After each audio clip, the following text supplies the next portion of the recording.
friendly confines. Every game day is a big event. The San Francisco Giants and the Chicago Cubs wrapping up a 3-game series. It's Sunday Night Baseball on ESPN, presented by Taco Bell.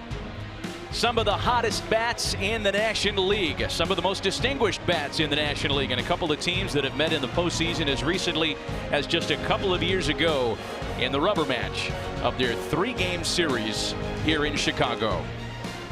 Well, as we take a look at the standings in the NL Central and in the West, 2 perennial postseason contenders lingering around the middle of the pack and hoping that this weekend is the starting point toward moving to the top of the division. This is usually the time of the telecast that we say welcome to the broadcast booth. Tonight, for the next 3 weeks, we're saying welcome to the bleachers. Here we are. It's a beautiful, shady, warm afternoon at Wrigley. It's Sunday in the seats, and the last vestiges of glare and heat are looking directly at us here in right field. If you thought we missed a lot of action when we had a good view, you just wait, America, with Jessica Mendoza, Alex Rodriguez, Matt Vasgersian. You look like you're right out of a Jimmy Buffett song, Alex. Look at you. It is warm, it is hot, but this is fun. This is really fun. He's sweating. I got my glove on. I'm ready to play. Like, I'll jump into right field right now and get some balls. Let's start by talking about the Giants. They did not get off to a great start this season offensively, but they've heated up. And as we look at who's flipping the switch, brought to you by Boost Mobile, it's a couple of infielders. Brandon Crawford, red hot in May, a Major League Best 446 this month. He is a May Player of the Month candidate, the only shortstop in the National League hitting over 300. Brandon Belt just as hot. Player of the Week for another day or so, and en route to being the first Giant to enjoy a 30 home run season since Barry Bonds did it back in 2004. Alex, it's the left-handed hitting Brandons that are carrying the load for San Francisco. Absolutely, and then their championship run, it was all about Bumgarner and Buster Posey, and rightfully so. But right now and in the future is all about Brandon Crawford and Brandon Belt. They're both professionals. They both are world champions. They hit for power, they hit for contact, they hit in the clutch, and they're going from good to great. Yesterday, Sean Dunston, the 18-year Major League veteran, told me, A-Rod, Brandon Crawford is a mega superstar. The Cubs on the other side of the scorecard have a shortstop they think is a mega superstar, and he contrasts a little bit to Brandon Crawford. Absolutely. I mean, you think mega superstar for Brandon Crawford. How about Javi Baez? But he does it in a completely different way, the way he goes about playing the game. First of all, you think about he's second in the league in RBIs, but he's also first in errors. I mean, this guy is going to swing and miss. He's going to chase, but when he connects, it is awesome. He's dynamic with his tags, the way he plays the game. But again, it's so different from how you see other superstars in the game today. He, to me, is the most dynamic player in the game of baseball. I want to put a disclaimer on the entire telecast tonight because the three of us are generally distracted by loud noises, a shiny watch in the back of the room. Food, hot dogs tonight, going by. there are a lot of things that'll be grabbing our attention. We'll do our best to kind of push away from all the distractions and enjoy a really fun night in Chicago. The lineups and the first pitch. Let's play 2. Are coming up next.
Baseball on ESPN is presented by Taco Bell's new Wild Naked Chicken Chalupa, and in part by Tecate and Tecate Light. Born bold, enjoy responsibly.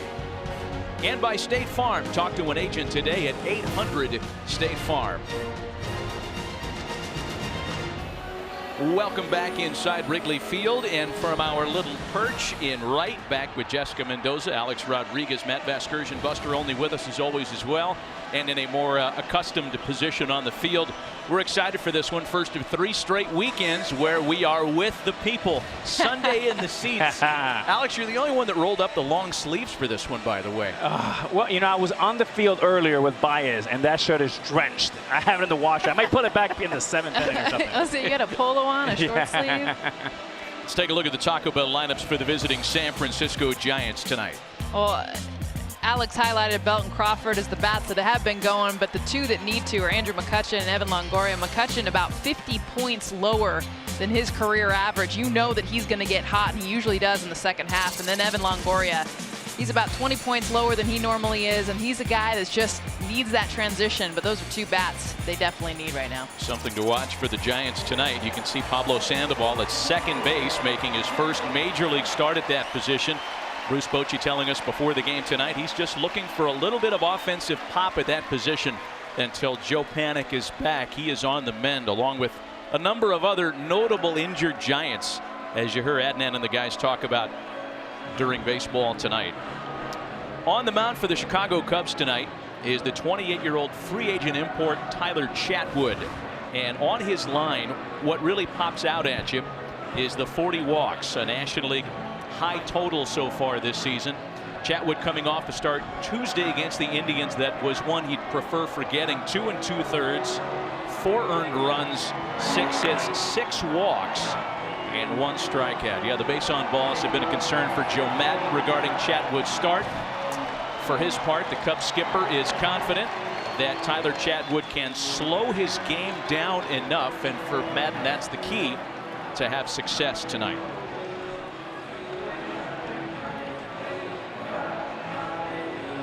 On the other side, Bruce Bochy hoping that his wounded stars, most notably Madison Bumgarner, Johnny Cueto, Joe Panik, can return to the fold soon. And when you consider the very slow start the Giants got off to in April, I think their longtime manager is pleased that the top of the division is well within shouting distance here in late May. So we're here at Wrigley Field, and in addition to documenting the Giants and the Cubs, we're going to talk a lot about this venerable ballpark. Opened in 1914, second oldest only to Fenway. The Ivy went down in 1937. Bill Veeck put the bittersweet in the ground. First night game was in '88. The scheduled first game was rained out and assigned from the baseball gods. And it took a long time, but in 2016, this place hosted its first World Series in a while. The following year, they raised the World Series banner.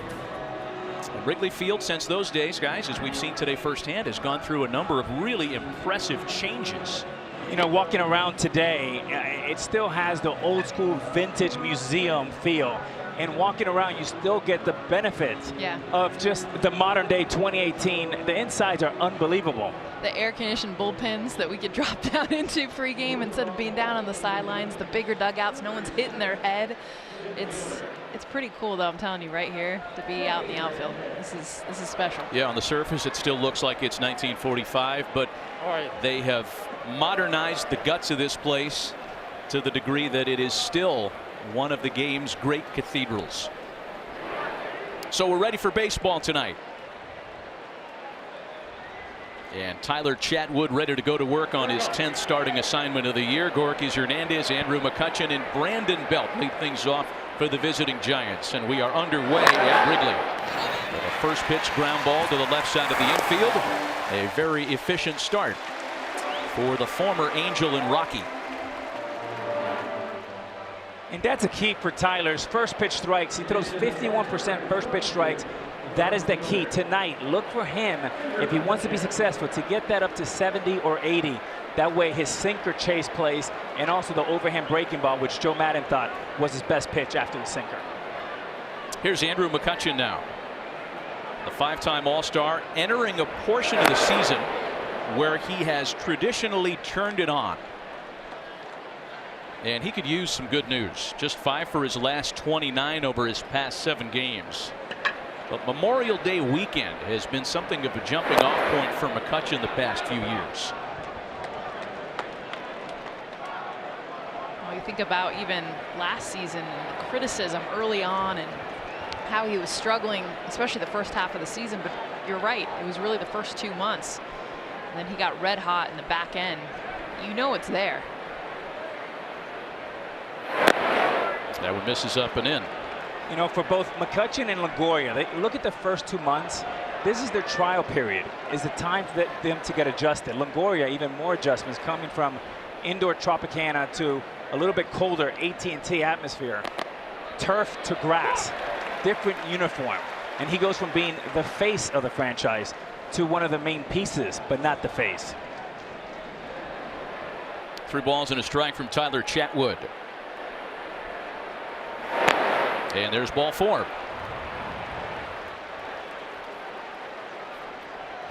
Well, that's exactly what Bruce Bochy and his staff want to see on base in front of Brandon Belt. Ducks on the pond. Belt is hot. He leads the National League in OPS at .993. As we mentioned, he's still the National League Player of the Week for another 24 hours or so. And already with 11 home runs, picking up right where he left off last year before his season was cut short with a concussion.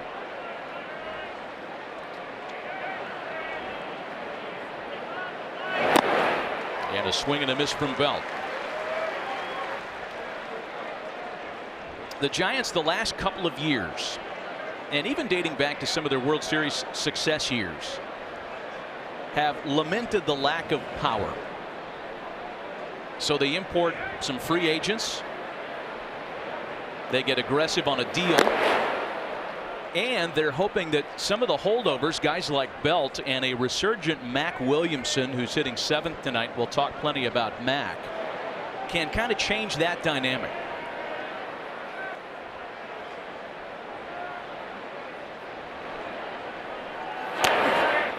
You know, and for Belt, he's only 30 years old. I think a lot of it is lost in this translation with this youth movement. But really, really good power hitters come into their own after the age of 30, and you're seeing exactly that with Belt. I know Barry Bonds is a huge fan. Barry has worked with him and working to left center field, and as a result, we'll talk about this later, Jessica, about how well he's adjusted to the ball in. That's on the ground to the right side. Rizzo gets the lead runner. Russell's relay's not in time.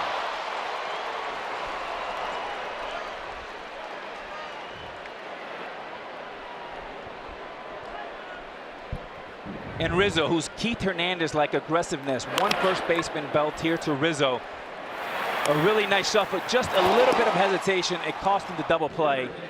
But still really nice play from Rizzo, ranging to his right with an accurate throw as usual. So 2 out with a runner aboard now. And that'll bring up the aforementioned 3-time All-Star Evan Longoria. Longoria, one of the new Giants, like McCutchen, who could also use some good news. He takes a first pitch ball. How we doing with the glare so far? You guys all right? Can I get you anything? Perfect. Umbrella? Pina colada. Sunday night, baby. Just go straight beer and brat. We could probably make that happen too. Hey, another Matt, take for a strike. If you're Jim Hickey, the pitching coach for the Cubs, I would focus for the folks at home on one thing here for Tyler. You have to look at first pitch. This night will be determined on how many first pitch strikes he creates tonight early on. Assertive and aggressive. A ball and a strike with the man aboard and 2 away. We should note early on, and certainly Cubs fans are aware of this, tonight was supposed to be Yu Darvish. But he's having an MRI tomorrow on his right tricep.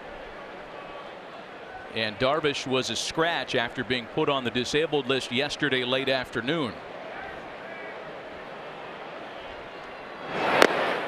As Chatwood misses down and away this time to fall to 3-1 now.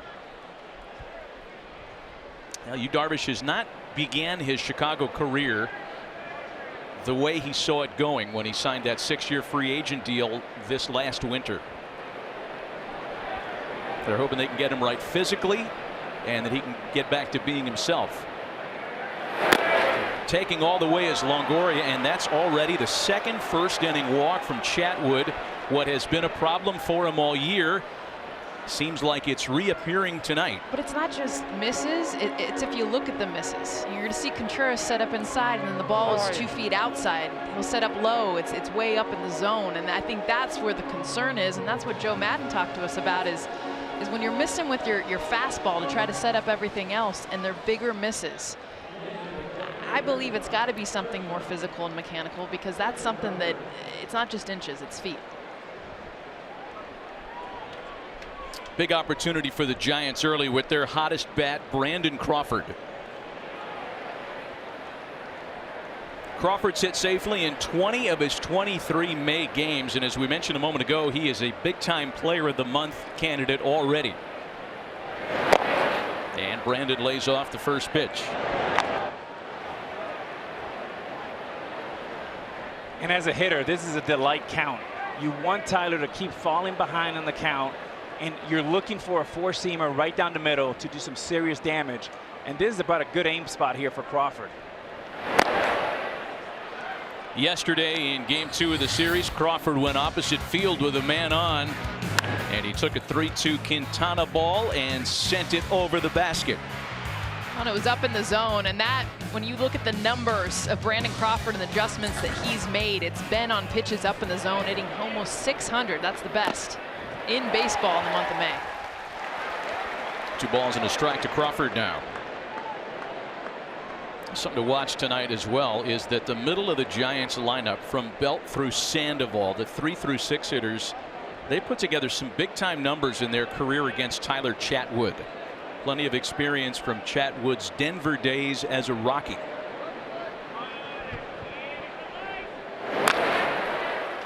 And it's 2 balls and 2 strikes to Crawford now. And for Chatwood, it's never about his stuff. His stuff plays up all the time. He needs to get 0-1.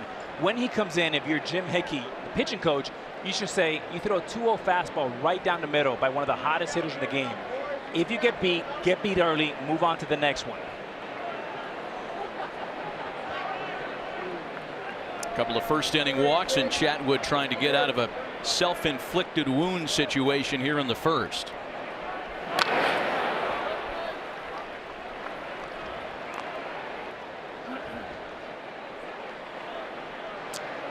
Well, StatCast powered by AWS, Jess, backs up what you talked about regarding Crawford and the fastball. Yeah, that 595. I mean, that's just a stupid number. In the month of May, it's why it leads all of baseball on fastballs. And primarily the fact that they're up in the zone are the ones that he's hitting tells you he's getting on time in a way that he just wasn't early in the season. The next 2-2 is hit on the ground to shortstop. And everybody's safe. Now, the Cubs have had some really uncharacteristic defensive problems this year. And Joe Maddon coming out to take issue now. Is he claiming that was a foul ball? No. I'll be honest, we're in right field. Yeah. We didn't see a thing. I wonder if it was anything with the runner. He's hard to see from here, but the only thing he can be arguing about is the runner getting in the way, perhaps interference. But disclaimer, we can't see anything, Jeff. Yeah, there's a sun. No, I think honestly it's the runner. Nope, it's nothing. The runner was clear at that point. I can't imagine what the issue is. I think Joe Maddon is saying that he got in the way of Chris Bryant coming across. Okay.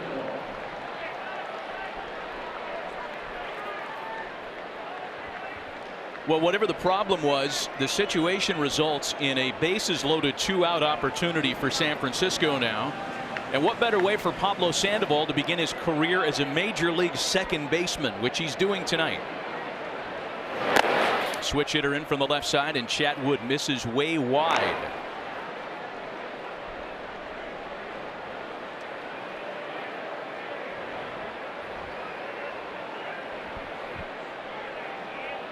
A couple of walks and an infield single, and one that looked rather unusual on the field. Sandoval takes a strike. It's 1-1.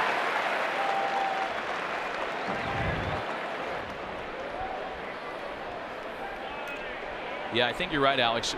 On the left, and Bryant was quick to try to get somebody's attention. It did look like that was the cause of Maddon's entrance onto the field.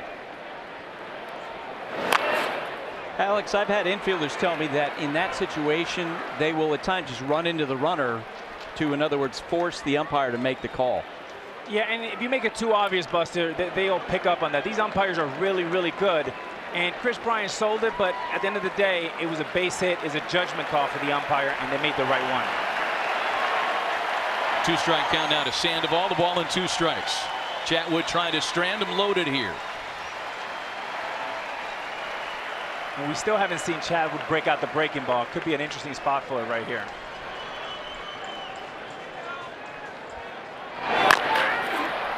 Sandoval chops it to short. Another chance for Russell. This time he's too late with his throw to first. A run scores and everybody's safe. A leaner, meaner Panda getting up the line in a hurry. And Addison Russell here, tough play, has to make the throw across the infield, and Panda getting down the line. A little bit lackadaisical here, Jessica. He doesn't get it out of his glove right away, and I think that's what allows is it's literally the half a second he took to get the ball out of his glove. It allows Panda get down the line. So now they're still loaded. A run in with 2 gone for Mac Williamson. 2 infield singles and a pair of first inning walks. And now a guy with pop. You see the 3 home runs from Williamson. That doesn't tell the complete story. That's 3 home runs in only 19 plate appearances this year. Come out. Check. And if you're a shortstop, you know that you're probably going to have to throw across the infield. Therefore, you have to be very aggressive and assertive. Come attack this baseball. I'd like to see a lot more urgency. Come through the baseball and rocket the ball across the infield. Hey, let's face it, Boston vintage Pablo Sandoval's out by 3 steps. I think Addison had that version in his head because his own time clock was much slower than what Panda was really doing getting down the line. And I don't mean to make an excuse for Addison Russell or any of the other infielders, but Alex, you lived it. And when you have a pitcher who's all over the strike zone and a lot of pitches and a lot of deep counts, can that affect you? Well, absolutely it can, and you get flat-footed. I also don't like how deep Addison Russell's playing because any bobble in this case cost you a run. You have to give up a little bit to gain a lot. The other thing is for Panda as a runner, when you smell an RBI, you go from an average runner to a good runner. 2 balls and 2 strikes to Mac Williamson. Williamson's 2nd game back from the DL yesterday, had 3 hits. That's lined to Hayward in right. He plays it on a hop. Another run scores. Here's Crawford. The throw is high, and it's 3-0 San Francisco. Williamson to second on the throw to the plate, and the Giants do break through early.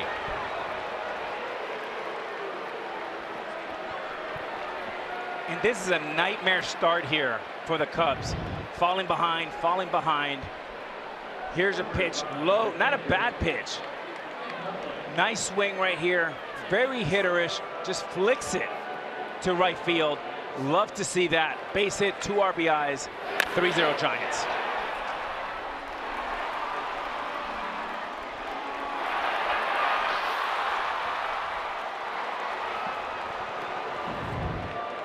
Error hung on a 5-time Gold Glover Jason Hayward on the throw to the plate, and the Giants are on the board with a crooked number in the 1st, and that'll draw a little conference on the mound. Nick Hundley will bat. He'll be the 8th Giant to come to the plate in the top of the 1st inning tonight. And you hate to say it, but this one is starting right where Chatwood left off Tuesday against the Indians when he couldn't get out of the 3rd. And Buster, what you're seeing is the ramifications of his really slow work. You see 2 brilliant defenders in Russell and Hayward make 2 uncharacteristic mistakes. Nick Hundley now. Hundley with 5 home runs, 15 driven in. He's fallen on little harder times of late, just 3 for his last 31. A base hit makes this a 5-run first.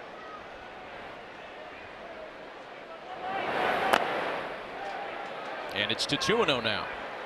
And if you don't think defense is important, 2 bobbles have cost this team 3 runs. One from Rizzo that could have been a double play. The other one by Addison Russell, which did cost them a run.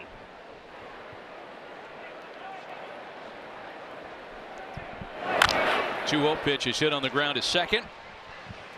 And that will put an end to the top of the first, not before the Giants hang 3. Underway at Wrigley Field on this Memorial Day Sunday.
Welcome back. Sunday from the seats here at Wrigley, and the visiting Giants have an early 3-0 lead as we take a look at our starting lineups for Joe Maddon and the Chicago Cubs, brought to you by Taco Bell.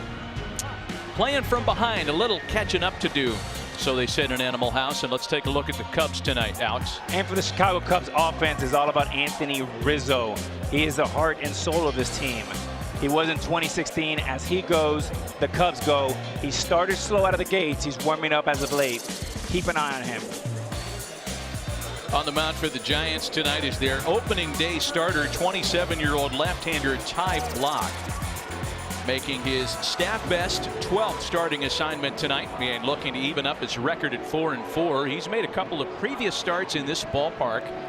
Both of them wins, both of them very good, as he lasted in 7 innings in both. And that's the kind of length that Bruce Bochy and his pitching coach Kurt Young just haven't gotten a lot of so far from their staff this year. Almora, Baez, and Bryant lead things off for Chicago. And it's 0-1 to Albert Almora. And from Ty Blach, expect exact opposite as Tyler Chapman. A lot of first pitch strikes and a very great pace and cadence.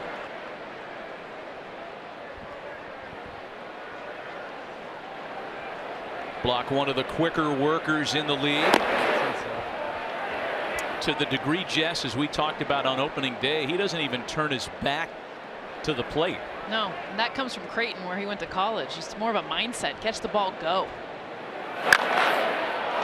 Sharply hit ground ball off block, hand to bare hands, throw to first is not in time. How about Albert Almora Jr.? I mean, just firing back that last half inning, it's almost lulling you to sleep with the walks and the errors, and you just felt like this team in the top was already losing the game, and the hustle out of the box. But I get it. When you dive to first, it doesn't make you any quicker, but there is something about getting your team pumped up that this play right here, it does it. Now Almora Jr. gets himself a knock by just straight up hustle. Right now the advanced metrics guys are grinding. What do we do with that?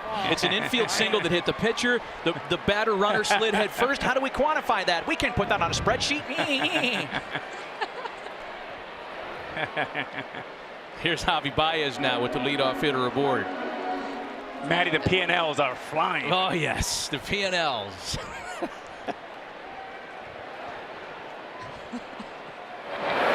And Baez, the free swinger, grounds it to the Panda. Look at him lay out. Hey, like he's been playing there for years.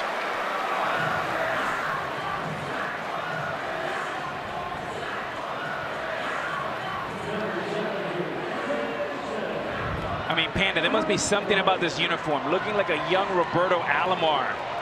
Really nice play. Let's not get carried away. Yeah, I'm carried away a little bit. Back to back.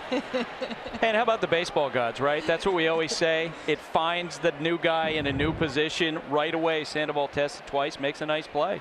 Hey, look, this guy has done everything on a major league field, including pitch and catch, by the way. Second base, no big deal.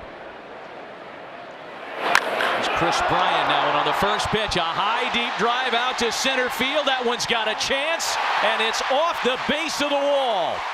Almora scores, Bryant to second, and just like that, the Cubs have cut into their deficit.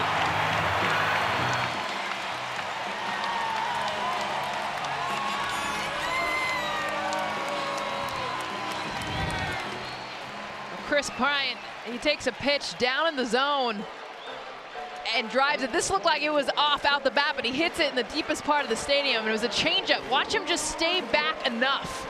And this just shows you the power, the strength, and honestly the lift that Bryant gets on an off-speed pitch that he drives just a couple feet shallow of the ivy to get the Cubs on the board. And the last 3 pitches thrown have been put in play. The Cubs very aggressive, punching back. Rizzo takes a knee-high strike. Anthony Rizzo starting to come around. He's hit safely in 8 in a row. 9 RBIs in that 8-game stretch. And for a guy who started out so miserably, considering how hot he is now, he's still only hitting .213. That's how deep the hole was in April. And he still hasn't gotten going. Like, he's had good at bats, he's had good games, but the Anthony Rizzo that you know is there. Just the roll and that confidence, the swag, the consistency that you'll see. It's come in spurts, but you know he's close to just every day being that hitter. Breaking ball's in for a strike.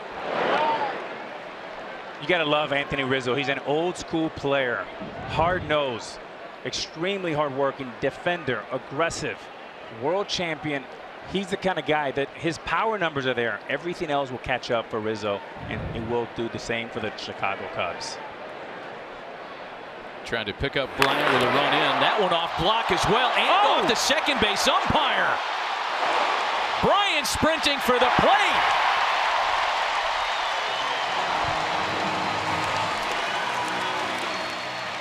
I mean, we're watching like the baseball version of a Pacheco game tonight. I've never seen this before. This ball hit the pitcher, the umpire, and then the second baseman fields it. How many years did you play? Never seen that. And that just gives you an indication of how hard it was hit. And Chris Bryant being heads up to be able to take this, read it, and score.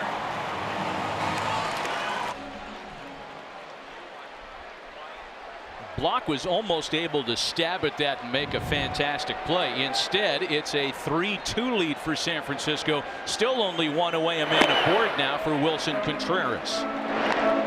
This is some start we've gotten off to tonight, guys. 4 infield singles, 5 runs, and we're not even out of the bottom of the first yet. The strike to Contreras, 1-1.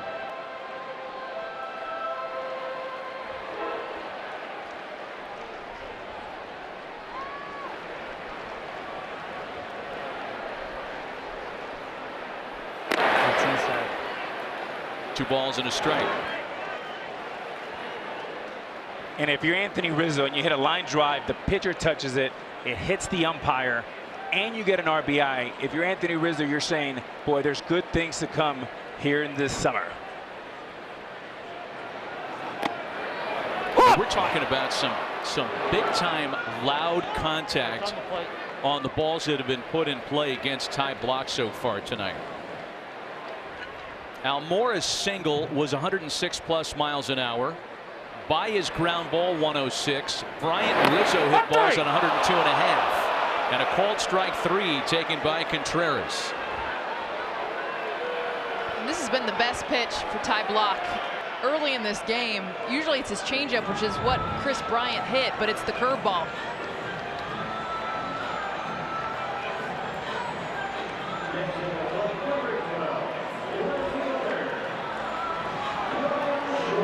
And Eric Cooper behind the plate, the 20-year vet umpire. Good pitch, even better call. And if you're Contreras, when you have Tyler Chatwood on the mound, you do not want to argue balls and strikes. Here's Kyle Schwarber now. Schwarber arrives at this one hot, 7 for his last 20. You know, we should mention on Ty Blach, and Giants fans are certainly familiar with his arsenal. He is not a hard thrower. And in order for a guy who throws about 60% of his pitches as fastballs in the 88-mile-an-hour range, the secondary pitches, the changeup, the curveball you mentioned, Jess, they have to be pinpoint for him to live that way. And there's another base hit, this one back up the middle. Rizzo taking the turn on his way to third. Throw there's cut off, and the Cubs are still going here in the first.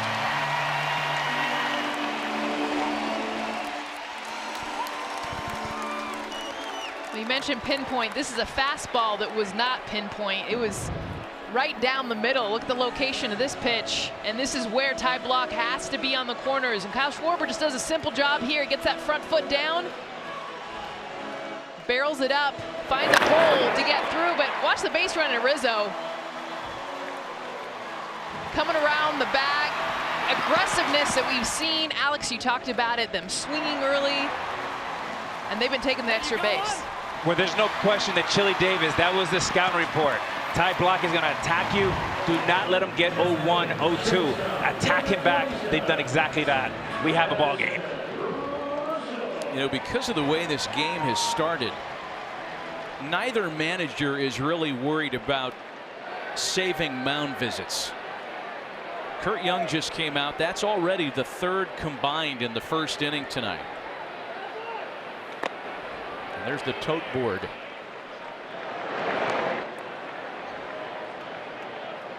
6 each per the new rules in Major League Baseball this year. And by the way, that rule has gone along swimmingly because you just don't hear much about it. That means it's working. The score may end up 49ers football against the Chicago Bears. We're going to be here a while. I don't know if recent vintages of those two teams, this one might outscore the 49ers and the Bears. 2 balls and no strikes, the count to Addison Russell. He sends one back up the middle. That one knocked down by Blach. My goodness, another infield single, and the Cubs have scored 3 to pull even in the first.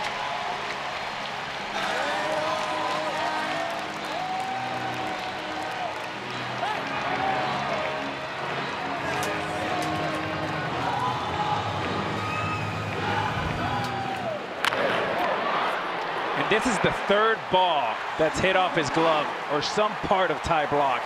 All 3 for base hits. And Panda is trying to rethink this second base position. I mean, he's had to change directions a couple times. You're not out there taking ground balls looking for this kind of stuff. Yeah, it wasn't the master plan because you had all those right-handed hitters that he wasn't going to see the ball very much in this game. Yeah, so much for that, right? He's had a lot of action so far, and deflective action. Yeah. It's not even like a straight ground ball, which would be enough, but off the pitcher, off the umpire. Jason Hayward now, 0-1 to him. 3 runs in the Cubs half of the first. And if you had been at Wrigley Field for the first time, knowing the reputation this place has, and someone would have said it's going to be 3-3 before the end of the first inning, you'd think it would be one of those kind of romantic windswept afternoons, the likes of which Mike Schmidt would come here and hit 4 home runs and it was blowing all over the place. These have been infield singles that have done the damage tonight.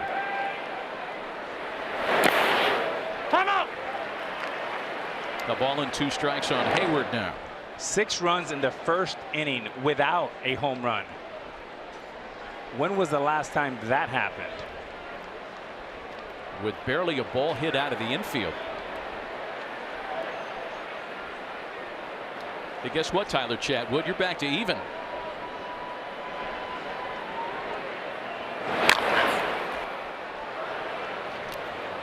So you're back to Ty Blach for a moment. And his formula for success, he is a soft contact specialist. Changing speeds, hitting his spots. Before tonight, the average exit velocity off him was 87 miles an hour, one of the lowest figures in baseball. Tonight, average exit velocity against Blach, 105.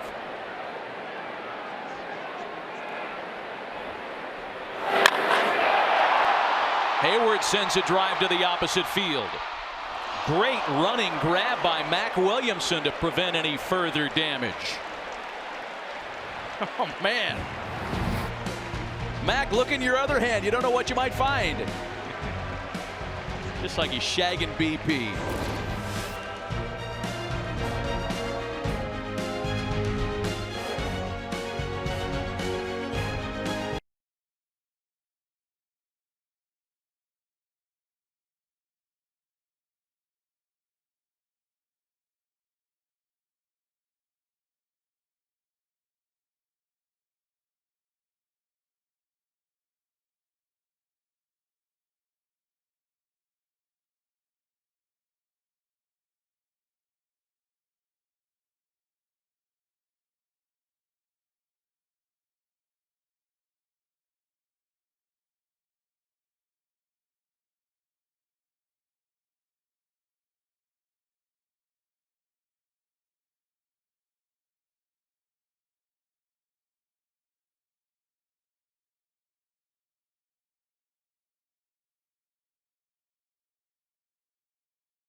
A triple header on ESPN, starting with the Astros and Yankees at 1 Eastern. Justin Verlander in the Bronx. The White Sox battle the Indians at 4, and then at 7 Eastern, it's these Giants in Denver as San Francisco travels to see the Rockies right after this one. Wednesday night baseball, Astros and Yankees as well. Outside Wrigley Field, it is just as festive as it is inside, with so many great changes in Wrigleyville. We'll talk about that throughout the telecast tonight as we welcome you back to a 3-3 ball game in the second. And Tyler Chatwood with a chance for a proverbial do-over here. He goes to work on Ty Blach, then Hernandez and McCutchen here in the second inning.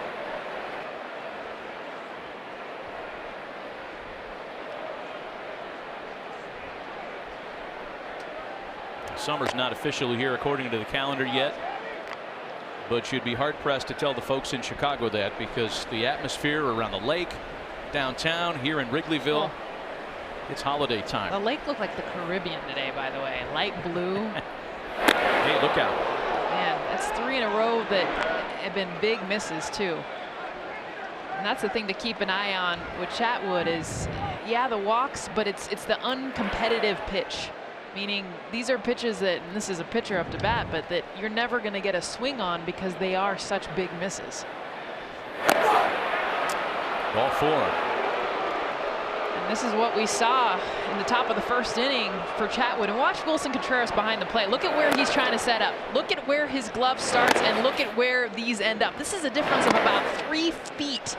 Usually a pitcher is going to miss by inches, but for Chatwood, it's been a lot of stabs, and Contreras early in this game has already gotten a huge workout behind the plate. Look at 21 balls to 17 strikes of those 38 pitches. Walks the pitcher to lead things off in the second, and now Gorkys Hernandez.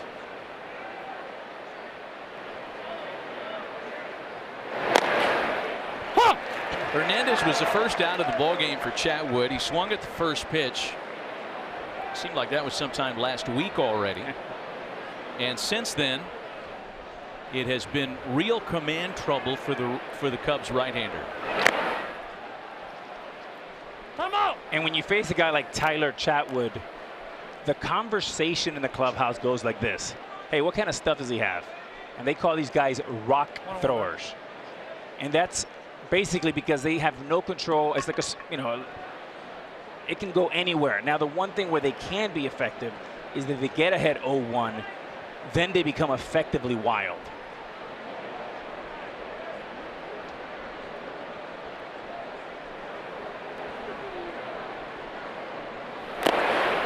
Ball and 2 strikes to Hernandez. And you can kind of see Tyler Chatwood, and Joe Maddon shared this with Buster Jess Alex and I today. You can see him really making an effort to try to slow himself down. Joe told us before the game that when Chatwood gets into a bad way, he's stabbing at the ball to try to get it back from the catcher quickly. Hernandez with a shot out to left. And there are runners at first and second. Well, that was an interesting pitch because the last start that Chatwood had, you saw Willson Contreras often try to get him back on track, get his command back by having to throw a curveball, and that's what he threw then, and Hernandez hits it for a single. So you wonder if Chatwood's thinking, boy, nothing's going right. So now Andrew McCutchen, who drew the walk that started the 3-run rally in the first.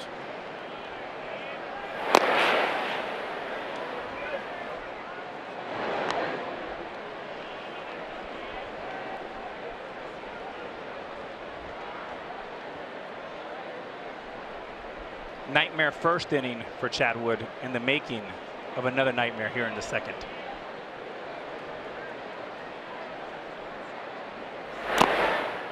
Joe Maddon also said before the game that regarding Chatwood and his relationship with whoever's behind the plate, a catcher should never let his starter lose a feel for the strike zone with his fastball.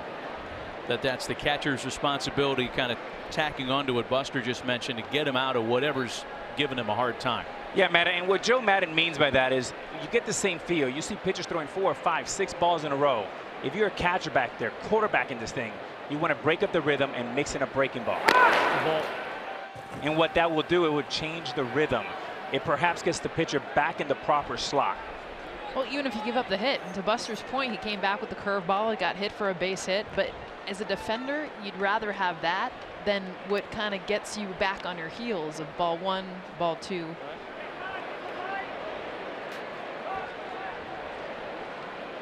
Three balls and no strikes. Runners at first and second here. And nobody out in the second inning. And there's ball 4 to McCutchen. He has seen 9 pitches today, and 8 of them have been for balls. We talked about Joe Maddon's comments on Chatwood before the game. Well, Joe's wearing a microphone for us tonight, and here are some of his thoughts on the way the start is going. That was actually harder. He might just be he just needs to throw without guiding it. Just make sure that when I'm going to talk to him about, he just guides his fastball, just throw it. You know, he's trying to not walk guys. He's got to stop worrying about that. So I'm going to remind him about that because I talked to him about that the other day. The other thing is making throws to others' pitches. Yeah. Don't let him get wild with his fast. Just keep putting like on a curveball. I like his curveball, but try to do something else. The kind of firsthand exactly what Joe had told us before the game tonight. Just trying to shepherd Chatwood out of a really rocky start tonight, no pun intended. And the former Rocky with the bases loaded and nobody out has to face the red-hot Brandon Belt.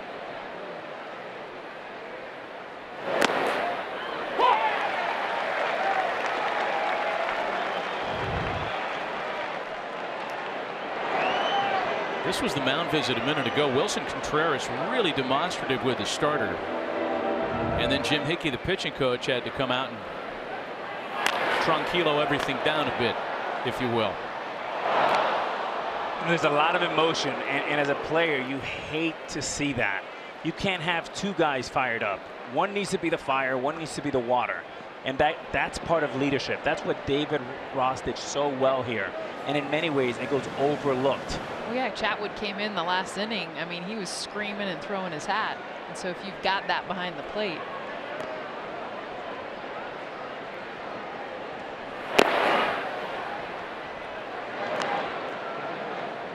A ball and 2 strikes, and the Cubs bullpen is up a lot earlier than it thought it would be. That's Randy Rosario, who's just begun an assignment down there.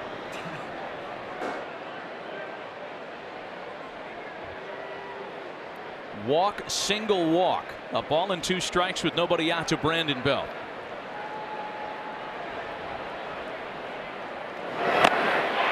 And he got him.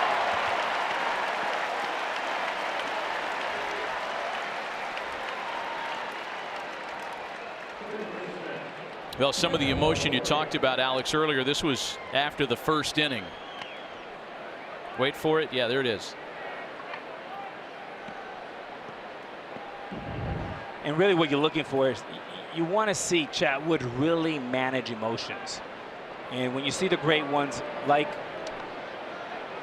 the Roger Clemens, the Pedro Martinez, they're always under control, just like a cool quarterback. Just like a Joe Montana, a Tom Brady. You never see those guys lose control. You cannot pitch as well when your emotions are riding so high.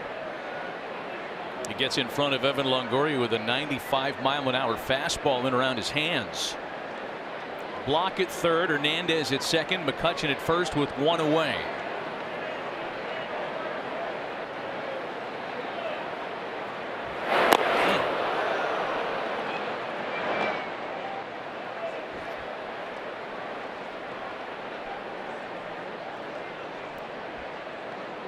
Boy, you know, you feel for a guy who's just not able to locate, and Tyler Chatwood, when he's on, he's good. This is not what the Cubs nor Tyler are used to seeing from himself.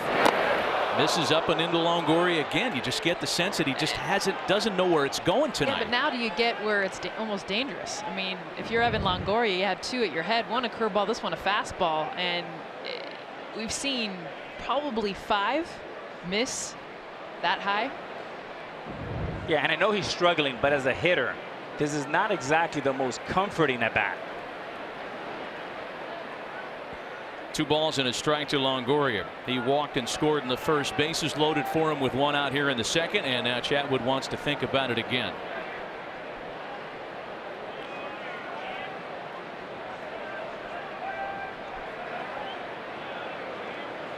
And if you're Longoria, you're looking for a fastball up, and you're thinking right center to left center. Missed up and in, but he gets a foul tip on it, and it's 2-2 now.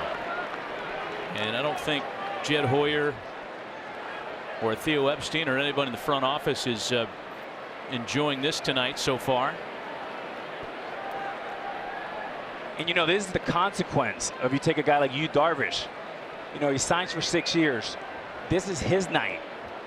He is the big boy, and when he does not pitch, you get this.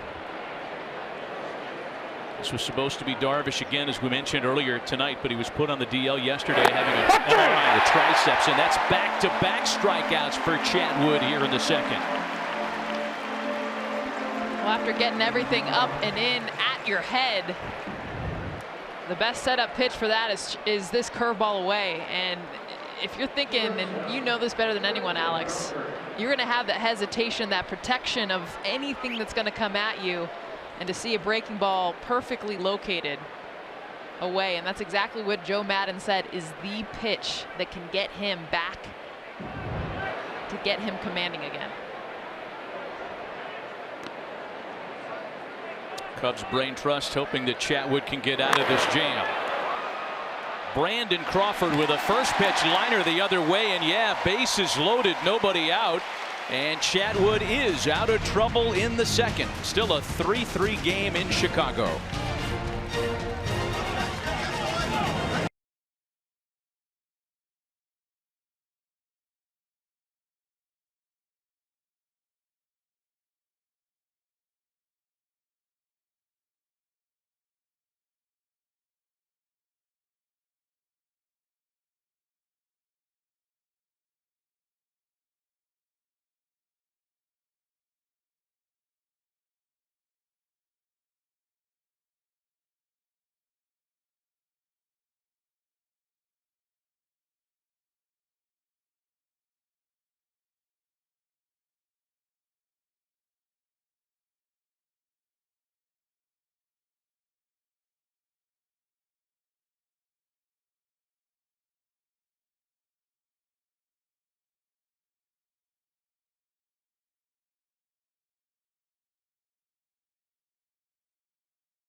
Welcome back. Time now to go down to Buster with the field level report brought to you by Scott's Roundup. And this week's poll question inspired by Wrigley Field by Ernie Banks. What's the greatest phrase in baseball history? Let's Play 2 by Ernie Banks. It ain't over till it's over. Yogi Berra. There's no crying in baseball. Jimmy Dugan from, of course, the movie that Jess loves so much. And Nice Guys finished last. Leo DeRocha, the former Cubs manager, and the winner. You know what? It was really close. The closest voting we've ever had on a poll. There's no crying in baseball. It ain't over till it's over. Tied at 32%. Let's Play 2 at 31%. Nice Guys finished last at 5%. Alex, you inspired this whole thing in part because you've mentioned that a couple times. Let's Play 2. I love it. Let's Play 2 today. Ernie Banks. Buster, why did you take mine off of the voting? What was yours? Where McCarver, where he at? Tim McCarver, legend. How about Tom Hanks being the winner? He's not even a real baseball. Yeah, the fictional League of their character. own. No. Jimmy Dugan was the winner. Right. Still a 3-3 ball game as Ty Block goes back to work, and he'll get his opposite number, Tyler Chatwood. And if you're just tuning in, there have been 5 infield singles in this game. We had a 35-minute first inning. Neither manager is overly concerned with mound visits because a handful of them on each side have already been burned. And it's a 3-3 game in the last of the second. 1-2 to Chatwood. Yeah, Bruce Bochy's seen ones like this before. 24 years managing at the major league level.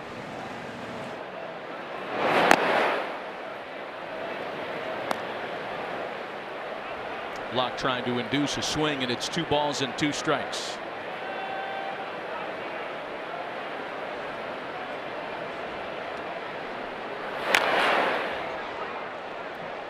Well, we've lost the glare. We have that working for us. Short guy's got to stand up the whole time. I like this now. Now that the sun's gone, this is great. We got Kutch right in front of us. I mean, I keep kind of grabbing my glove, hoping. And that one's going to dump in. Chad Woods aboard on a leadoff base hit. Each pitcher has been on base in his first plate appearance tonight. Reminder, our ESPN Plus Thursday night baseball matchup is between NL East rivals. The Cubs are at Citi Field to take on the Mets at 7:10 Eastern, which makes it an NL East versus the NL Central rivalry. This one's also streaming live on the ESPN app, so start your free trial of ESPN Plus now.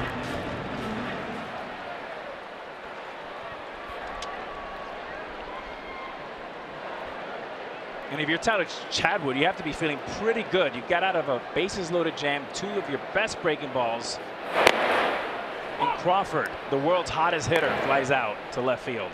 And now you get a little changeup and you get a base hit.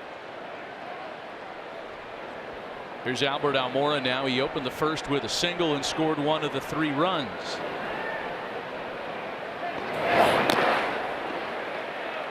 So given the pitch counts and the way this one has started, it is rather certain that neither one is going to be around in the late stages tonight. The Cubs feature a very strong bullpen. That's on the ground for Crawford. To Sandoval for 1. There's his first turn, and they get them both.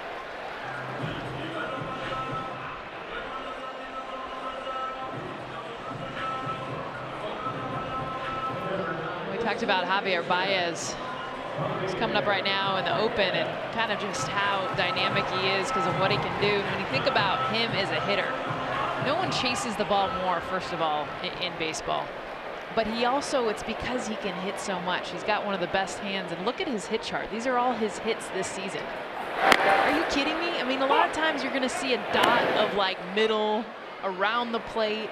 I mean, his hit chart, it's everywhere from up to low to away. I mean, look at where some of these balls are. And this, we see a lot of these. Like, we look at a lot of these. And I mean, some of these are at his ankles, some are in the other batter's box. You got some at the strike zone above. The only other hitter I can think of that does that is Jose Altuve. Went down and grabbed one off his shoe tops to ground to Crawford. Quick throws in time to get him. Nothing despite the leadoff single. Still a 3-3 ball game as Alex takes a walk with the guy who rarely takes a walk, Javi Baez. Next.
Players in all of baseball, and earlier today, before the fans filled the ballpark, Alex had a chance to take a walk and have a visit. This year you started like a rocket fire. Why? What do you contribute that great start to? Off-season workouts, or maybe a new baby in July? Little boy coming in July? Yeah, you know, a little bit of both, I think.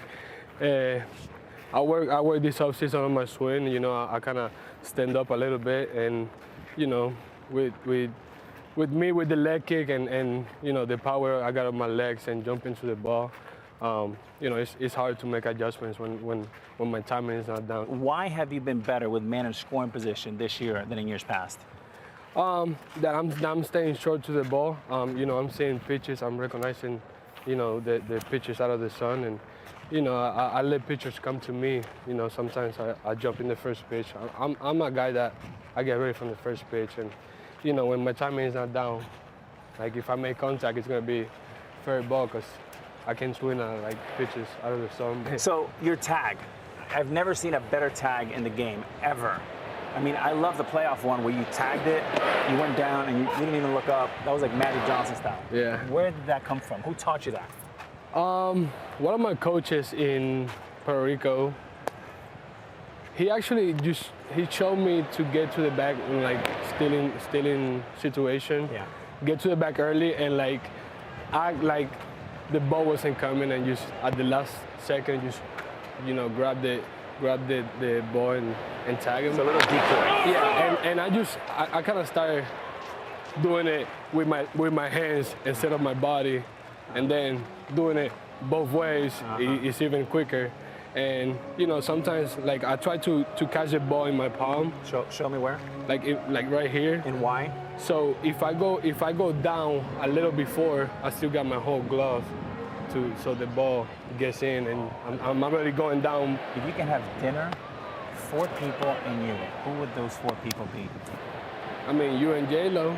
Okay, that's it. Whoa! Why not? Yes. I like it. Okay. Osuna, the rapper, and one more. The Rock. The Rock. The Rock. All right, Yeah, there you go. The Rock. The Rock from the University of Miami. There you go. There you have it. From Wrigley Field. He is such an electrifying player, and a guy that it's hard to wrap your head around how to quantify him. Like we made a crack earlier about how, you know, we're always trying to quantify every action, every player now. There is so much to love. There are things that, because he's kind of a wild horse, can make you pull your hair out. But he's electrifying. He's got so much talent, and that's the challenge for Joe Maddon. He has to win a championship while still develop young players like Baez and Contreras. But as far as Baez, boy, there's so much excitement. 25-year-old kid, grew up in Puerto Rico and then moved to Jacksonville where he went to high school. I love him, and what you need is a veteran presence to be able to channel some of that great energy. I mean, to make it clear, like, he wants to play baseball. If he ever decides to take up the NBA, he's going to have to change that tat on the back of his neck, and that can get very painful. He's got Major League Baseball's logo stamped right above the logo. You know, and I know that excitement and showboating sometimes rubs people the wrong way, but when you spend time with him, he's having a little, he's expecting a boy in July. This guy loves baseball. And you hope that people just understand how much they love. It's not showing off, but it's the love of the game. He stays true to who he is. I mean, that's the thing. And I think it's cool when you get players in the game, and it helps the game when they are who they are on the field. When they're mad, they show it. When they're excited, they show it. Sandoval with a drive out to deep center field for Almora, who backs up to make the catch. You know, guys, before the game, I asked Joe Maddon about whether or not this long streak without any walks bothered him. He came into the game with 151 consecutive plate appearances without a walk, and he said, well, you know, it indicated that, yeah, eventually they want to get to a point where his on-base percentage is higher than 295.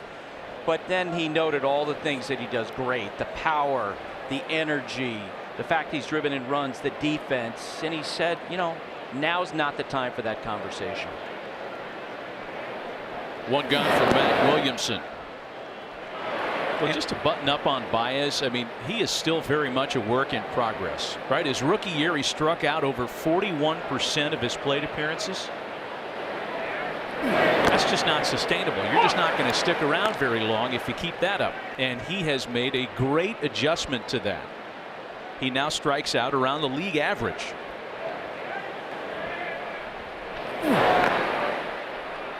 Two balls and a strike to count to Mac Williamson. And Jessica, to your point, he doesn't apologize for his behavior and his energy. He's basically saying, I'm playing to win. I care about those 24 guys in my clubhouse, and I would do anything it takes to win a baseball game.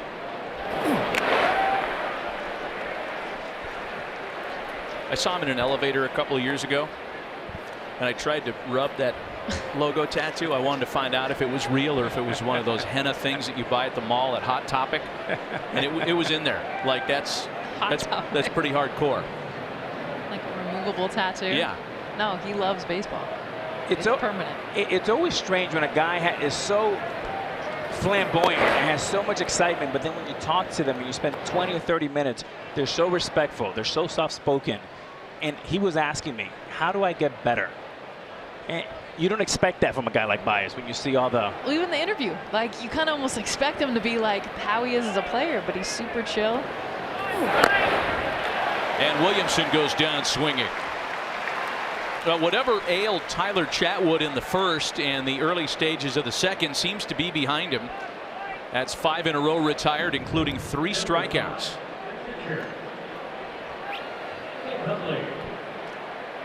And Alex, I think that might be an example of what you're talking about being wild in a way that can work for him on a pitch like that. Yeah, it's like the breaking ball he threw Longoria. I mean, if you're Longoria, you feel for him. You just have to tip your cap. A guy that's a rock thrower that's all over the place. And the last 4 or 5 batters, you know, he's looking like a guy that can win 15 or 20 games. And that's why Theo Epstein and Jed Hoyer brought this guy over from Colorado. 2 down, bases empty now for Nick Hundley. Plus, he gets a ton of ground balls, and with this defense, one of the best in all of baseball. Not tonight necessarily. This is the kind of pitcher that they want here, like a Kyle Hendricks, that feeds into their strengths.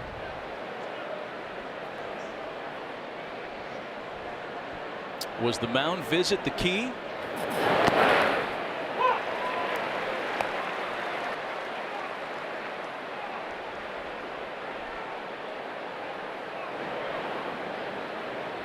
Sometimes you just have to yell it out.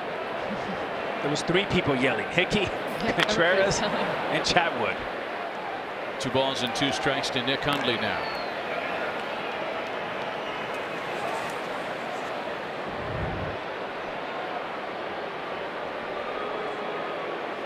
This was in the second inning. A stern talking to.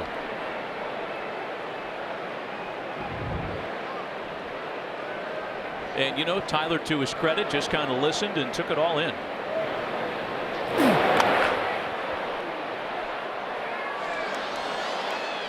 Still 2 balls and 2 strikes to Nick Hundley.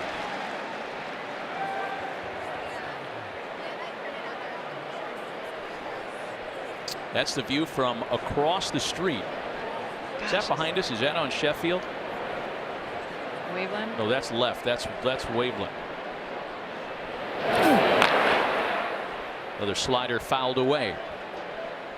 And I love warm nights. I mean, that's when baseball just gets fun. And just walking around here, coming out to the outfield, and honestly seeing those seats behind us that are across the street, everyone here. I mean, it's 80, probably 80 degrees now, maybe 88 when we're getting to our seats. But something about a warm night and summer's creeping up.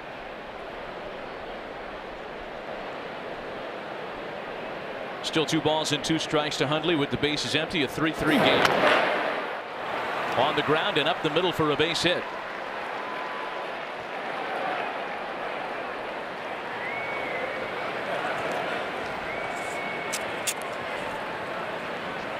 Giants go to Denver next, but they return home on Friday to kick off the 6-game homestand with the Phillies and Diamondbacks. See Posey, McCutchen, Crawford, and more in San Francisco. Visit sfgiants.com for tickets. And maybe Madison Bumgarner, too, on that next homestand. What do you think? Well, I know. You tell us, Buster, because you were trying to get that out of Bruce Bochy today. It was great. As only a scoop reporter can do, and we just kind of sat there in awe at your methodology. Well, I'd say this. I mean, he threw extremely well last night. They're very excited about it. And one of the Giants' options is to bring Bumgarner back and have him throw 70 pitches next weekend against the Phillies. And you guys know the faith in Bumgarner that the Giants have. You know the faith that Bruce Bochy has in him. So it would not surprise me if he winds up pitching against the Phillies next weekend. And by the way, Johnny Cueto is going to start playing catch tomorrow. It was great when Boch said, you know, we only get him for 70 pitches, and Buster, you responded, 70 pitches of Madison Bumgarner versus 70 pitches of anybody else. And that's, I think, why. And he smiled. See him. Yeah. Yeah, you know, I think Bruce Bochy has been shushing away the likes of you, Buster, and specifically you for many, many years. And you read him like an expert poker player when he tried to put you off the scent. 2-2 to block is fouled away. To Hundley, rather, fouled away. Well, Bruce Bochy and I go back so To far block, together. fouled away. I'll be fine. We go back so far together. I actually played in a rec basketball league with him in the fall of 1994, and his game is 15-foot jumper. Really? 100%. Great hands, and he could shoot from 15 feet, and you would guess that he had a good inside game. No. Bruce Bochy, a finesse perimeter force. Still 2-2 to tie blocked. 3 balls and 2 strikes now. Chatwood walked him in the second, rather, and that came as the leadoff hitter. Here Block is trying to turn the lineup card over to leadoff hitter Gorky Hernandez. Hundley will be running with 2 gone now. It's also been interesting to watch Contreras behind the plate be more just middle. You don't see that a lot from major league catchers. A lot of times they do try to set up where they want it. But for Chatwood right now, the change has been no, just aim here. We'll figure it out.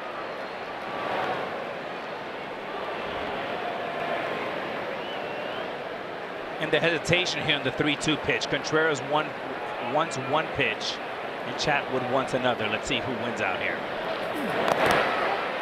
Ball 4. He lost him for a second time tonight.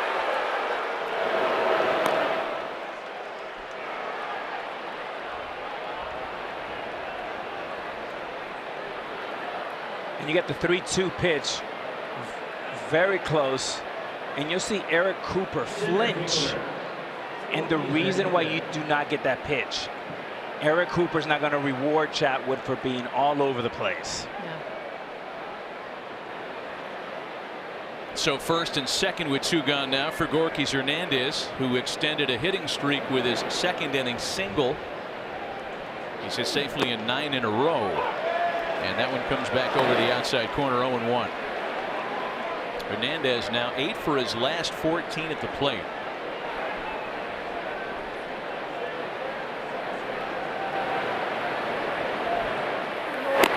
Whoa, man. I mean, the misses have been misses tonight. And Matt, this is exactly why he does not get that 3-2 perfect pitch. Because of that, as an umpire, you also get into a rhythm. You get used to locations. This stuff does not help Chatwood.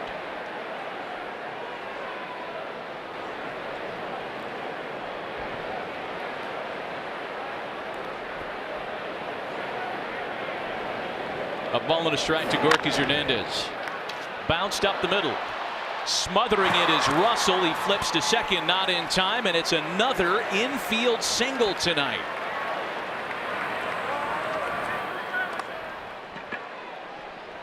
And 2 good things happening on this play. One in the San Francisco Giants tie block with a really nice secondary, as you can see there.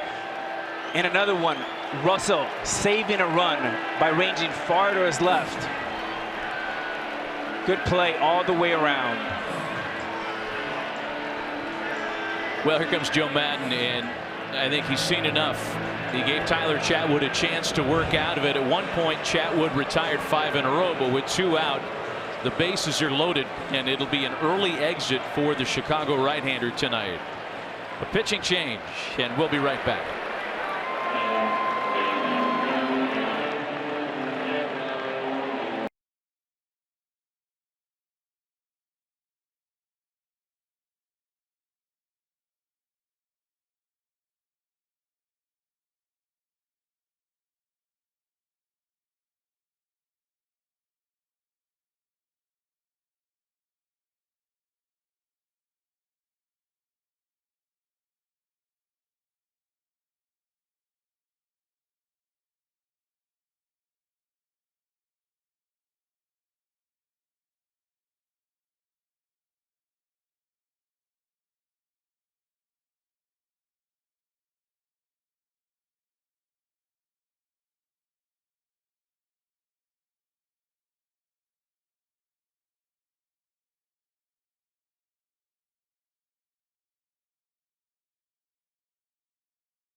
We continue Sunday from the seats here at Wrigley in a 3-3 tie, one that's been marked by 6 infield singles and already an early pitching change. It'll be Randy Rosario to try to clean up the bases loaded 2-out mess. Rosario was recalled yesterday, already his 3rd stint with the major league team. That was the move that put Darvish on the DL yesterday. He'll go to work on Andrew McCutchen with the sacks full. Rosario is a waiver claim from the Twins in November of last year. 12 appearances at AAA Iowa. Very good numbers. And this is what faces him. Hundley, Block, and Hernandez aboard with 2 gone. McCutchen grounds to third. Bryant will do it himself, and with a couple of pitches, the Giants are turned away in the 3rd. Still a 3-3 game.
Baseball on ESPN presented by Taco Bell is brought to you by State Farm. Talk to an agent today at 800 State Farm.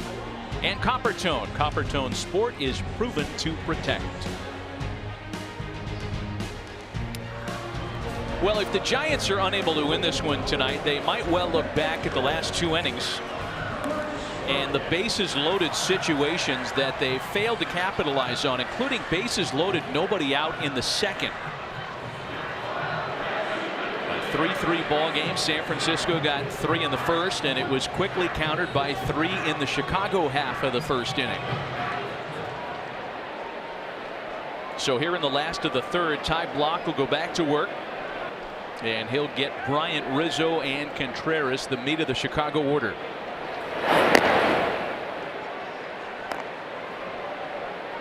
Chris Bryant was a contributor in the 3-run 1st. He doubled in a run and later scored.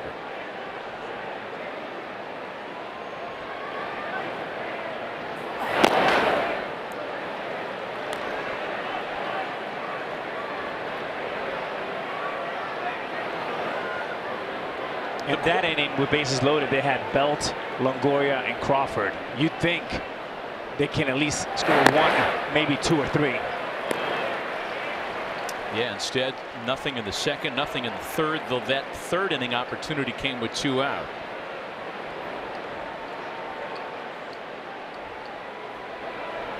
The 3-0 to Chris Bryant misses low. That's ball 4. Well, Tyler Chatwood's already gone after 2 2/3. Ty Blach has been unable to last longer than 4 1/3 in each of his last 3. He loses a leadoff man here, and now it's Anthony Rizzo.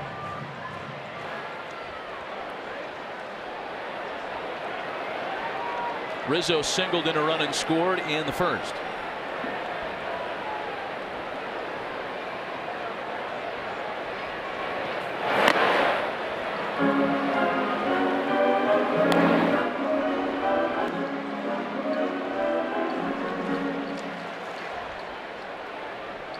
Just a perfect night here at Wrigley.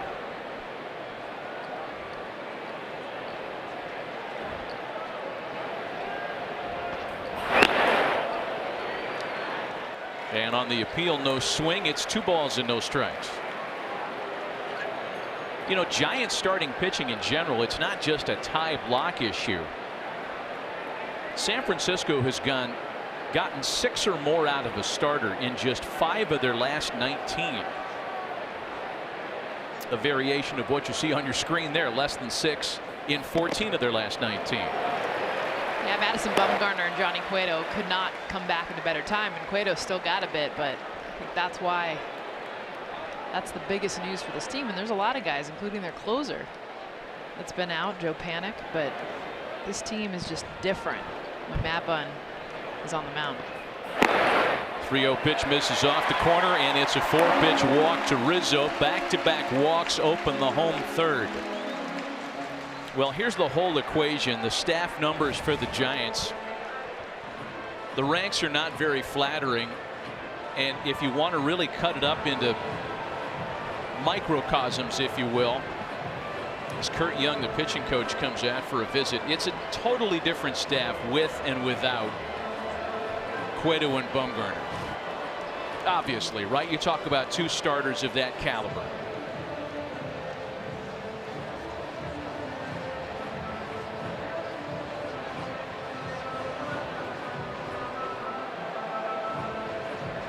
When those 2 guys start, 65 and 48. When they don't, you can see the number on your screen, less than 500. It amounts to this: the Giants are a 94 win team with those 2.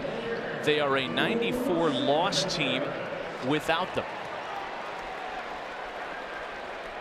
Was everything, Matt, is the presence from Bumgarner, is the 3 rings, is the he is our horse, and he's coming every 5th game, and he will stop losing streaks. And then is a right-hand, left-hand combination between Bumgarner and Cueto. Here's Wilson Contreras now, and Blach misses low to him. And to give Ty Blach credit too, I mean, this is the guy who ended up starting opening day and beat Clayton Kershaw. We were there that game, and yes, his stuff isn't there right now. The command is everything for him, but he's so competitive, and that's the reason why they gave him the start opening day. And that's 10 straight balls from Blach. Now the Giants starter having trouble locating. Now, if you're Joe Maddon and Brian Butterfield, the 3rd base coach for the Cubs, I'd like to see a little take sign right here. Force Ty Blach to throw this 11th pitch in the middle of the strike zone.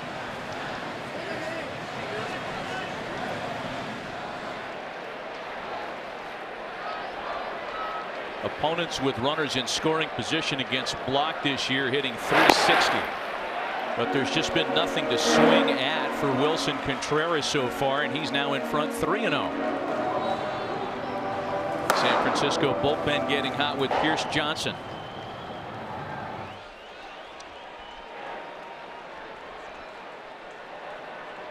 And not even Wilson Contreras is going to give himself a green light after 12 straight balls. And even not the red light, Matt, but this is a yellow light. It has to be center cut. Do not get him out of this jam. 3-1. Got the corner.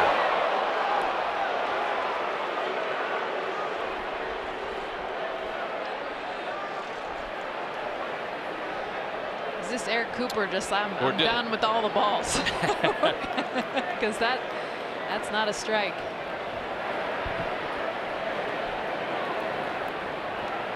Bryant and Rizzo aboard with nobody out. A full count now to Wilson Contreras.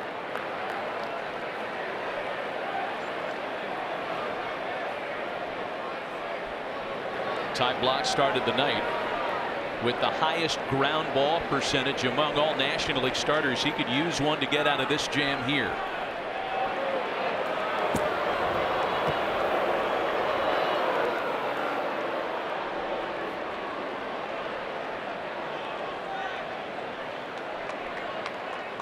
And if you're Ty Blach here, you're thinking use Contreras' aggressiveness and Eric Cooper's 2 last calls against him. Against Contreras, maybe a changeup low and away. Missed down there, and it's ball 4. 3 straight walks have loaded the bases with nobody out.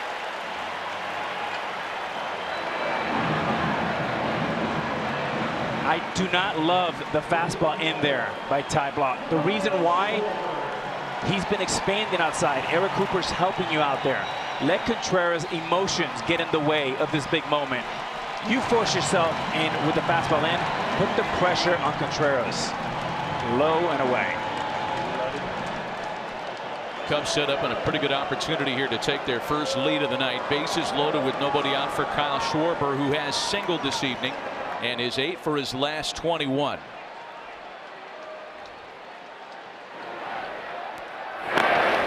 Schwarber takes a strike.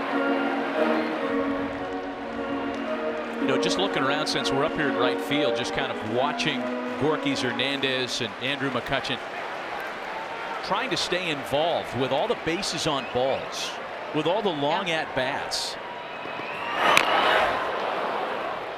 Well, and honestly, the body language, that last walk, we're right here, you're in it, and you can feel just that deep breath, the shoulders let down, kind of walk around your position. I haven't seen a ball make contact in a while, and it affects your D. 0-2 the count now to Kyle Schwarber. Got him swinging.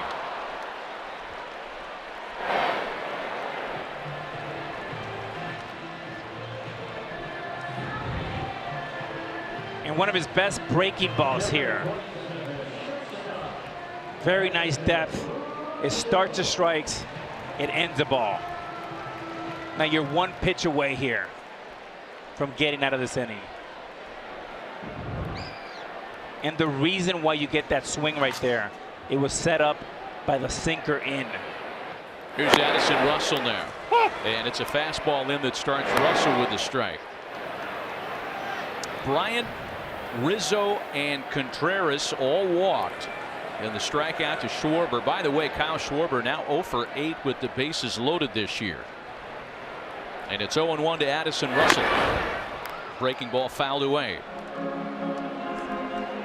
You know, if you talk to Joe Maddon about what's bugging him right now, you'd guess it's the lack of productivity with runners in scoring position. And there are only 3 teams in baseball who have had more trouble with that. Cubs hitting .226 in that situation. And Joe is pretty convinced that that number is going to right itself before too long. He's more concerned about his starting pitching. Look out. Shillelagh went flying, and it's a good thing those nets are up this year. Well, Matt, I mean, 2 things to look here. Schwarber and Russell both taking first pitch strikes with the bases loaded. I do not like that. I like to see a little bit more aggressive, get a pitch to hit, put a ball in play, get a run in for the Cubs. 2 gone now after back-to-back bases loaded strikeouts. It'll be up to Jason Hayward.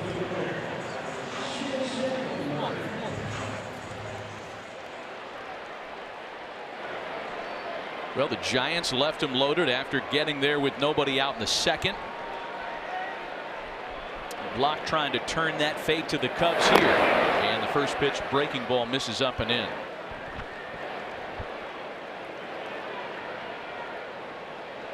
Jason Hayward tonight making his first start against a left-handed starter since the end of April.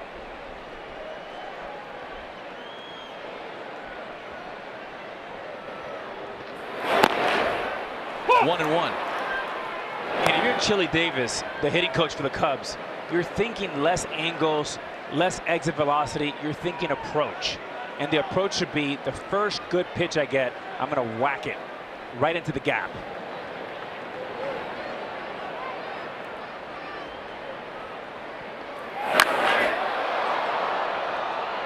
A ball and 2 strikes to Hayward now.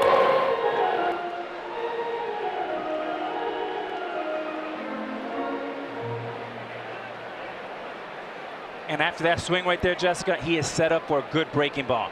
If he throws in the same breaking ball he threw Schwarber, Hayward should be struck out. Been a while since Jason went down on strikes, as you saw a moment ago. Here's blocks 1-2. Just stays alive. You know, for the Cubs, in an ideal world, this one would have moved a little quicker. Early lead. They've got to play a day game in Pittsburgh tomorrow.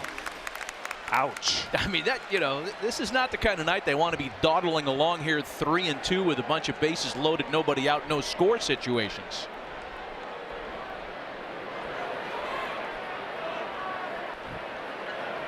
So still a ball and 2 strikes on Jason Hayward. Able to just lay off 2-2.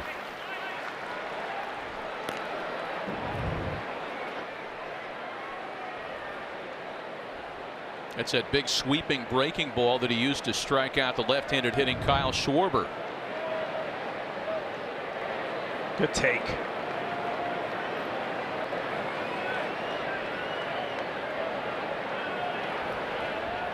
Two-two pitch. Hayward sends a fly ball out to left. Williamson retires it, and yeah, both sides have gotten out of a bases loaded, nobody out situation tonight. Still a 3-3 ball game.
Sunday Night Baseball on ESPN, presented by Taco Bell. A 3-3 tie in the series finale between the Giants and the Cubs. And moments ago, Buster Olney visited with Giants manager Bruce Bochy. Bruce, a lot of unusual stuff in this game, including Pablo Sandoval playing second base. What do you see in him so far? Well, he's had a lot of action. He got tested early in the game, and I think he's done a pretty good job. Looked good on that double play. He made a nice diving stop. He's probably exhausted already. I'll keep an eye on him, but more importantly, it'd be nice to get a big hit. You guys have been filling the bases every inning. What do you make of your at-bats so far?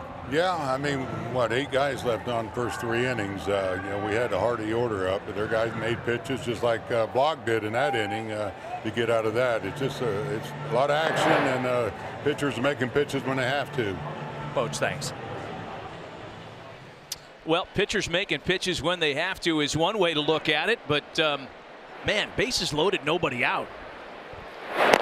got to hang a couple there, do you not? I mean, that great pitching is one thing. Man, there have been some opportunities tonight that have just gone away. Brandon Belt leads things off in the San Francisco half of the fourth. Belt, Longoria, and Crawford, as Randy Rosario continues on the mound for Chicago.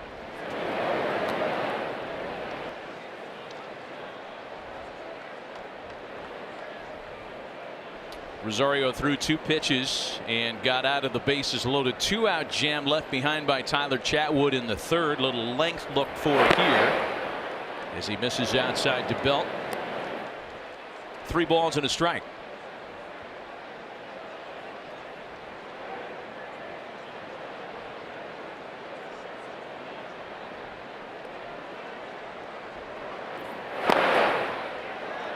Belt's able to lay off ball 4. Another leadoff walk. Well, you got about 90 seconds during a commercial break. You got a fuel. Oh my! Jess was eating like she's going to the electric chair. Man. Get it in. Starving. Yeah. There's like hot dogs and nachos and everything just going right by us. I mean, we're in the stand. You're in the booth. There's no food. There's food everywhere. I'm in heaven right now. Pretty healthy though. You had a little chicken, a little salad. I know, right? You never shared with Matt or me. Yeah, because you guys really want lettuce. Well, we're starving. Let's get the boys some food. Share the wealth. If you want salad, it's all yours. I watch enough Cubs games to know that Len Casper and Jim DeShays eat like Vikings the entire night. It's a good city to eat in.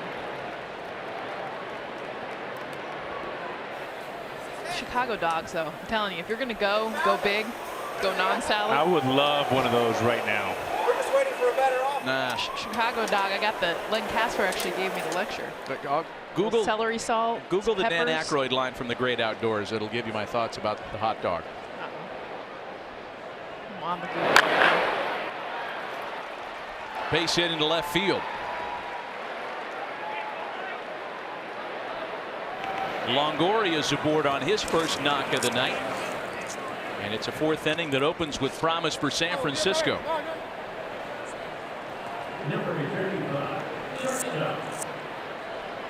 The Chicago dog or the Chicago deep dish pizza? First, Dog. Pizza. They got the I'm with pizza you. here too. They love Chicago pizza.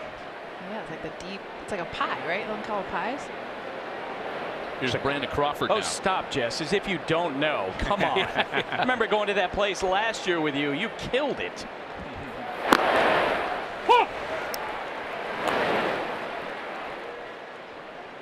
Crawford has singled and scored tonight.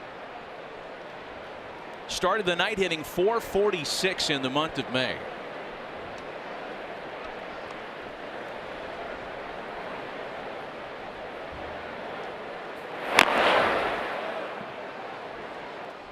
The Brandon Crawford story is not a new one for Giants fans, but for a kid who grew up in a family of Giants season ticket holders whose first memories of baseball include Candlestick Park, the quad to Candlestick pin you used to get when you endured extra innings on a cold night, and the crazy crab. For Brandon to make it to the big leagues in the uniform that he loved and rooted for as a kid is one of the greatest stories in our game.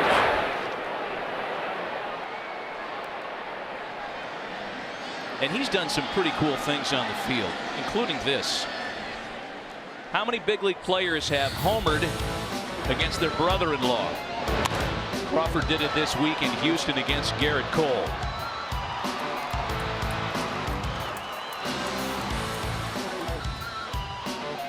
Makes for a fun Thanksgiving dinner. That's right. Cole is married to Brandon's sister. Some UCLA love too. They all played at UCLA. Sister, softball, Brandon and Garrett, baseball on the baseball team. Sister Jenna right now on the UCLA softball team. They're headed to Oklahoma City this week for the World Series. Yeah. Brandon was watching every inning. Give your game a brother. little love. Every time these lefties get up though, I'm not gonna lie, like. And a wave and a miss by Crawford. lefties get up, I throw the glove on. Like, I need a lefty to go yard tonight. Like, one of the coolest things about sitting out here is I'm like, come on. Like. Well, Alex and I are seated the whole time. You've been standing with your glove on like I'm an outfielder. Like a little bit of a dork. Is that can you say that? I am a huge dork. Oh, yeah. Oh, yeah. Oh! That was so close. And that's why I have the glove. Otherwise, I'm making like a dive and grab on that, right? You want to see dork? Dork will come out. Here's Pablo Sandoval now with runners at first and second and 1 away. Sandoval singled in a run in the first. That is second baseman Pablo Sandoval tonight.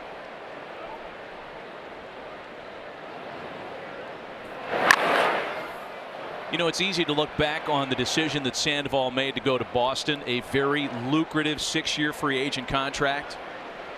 And because it didn't work out, it's easy to say, yeah, he should have stayed put because San Francisco has been such a good place for him. It's hard to argue with a player who takes that kind of money. That was a life-changing contract for Pablo.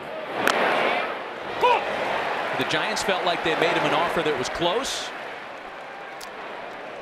But again, in an open marketplace, it's hard to judge a guy who goes to the highest bidder. Well, as a player, you have a small window, so you certainly can't blame him. But his icon, his superpower, was in the San Francisco Giants uniform. And when you go to a place like Boston, there is no equity in the bank. You have to start all over again. And as a player, boy, that is a challenging proposition. In the microscope. I mean, I think that's the biggest thing too. You struggle a little bit, and they're looking at your weight. They're looking at what time you show up, what time you show up to spring training. I mean, day one, the first conversation was about his weight. And when you come to a new place, they want to see you fit. You got the new contract. You don't have excuses. When you're with the Giants and you're 2- or 3-time world champion, you know what?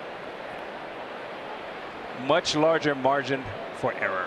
I tell you what, I give credit to the Giants because stuff was said after Sandoval signed with Boston, and the Giants completely looked past that when Sandoval became available, and they made a move on him because they appreciated what he was when he was in San Francisco. They appreciated his personality, and he embraced the idea of being a reserve. A lot of times in a situation like that, a bridge could have been burned, and neither side let it happen. Still 2 balls and 2 strikes from Rosario.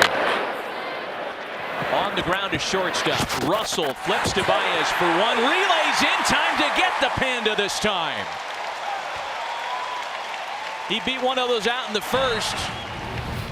Cubs picked up the pace this time, making for a scoreless top of the 4th. World-class double play.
T-Mobile and showing your appreciation for all military and vets by sharing a photo or video using hashtag #HatsOffForHeroes. For each tweet or post, T-Mobile will donate $1 to support veterans. Welcome back inside.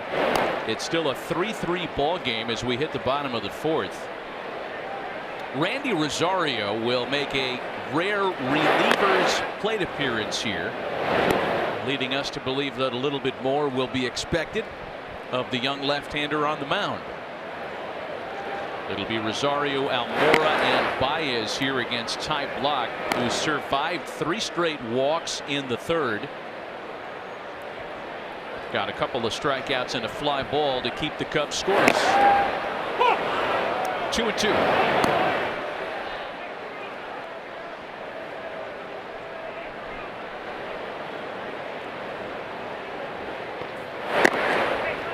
And a full count now to Rosario.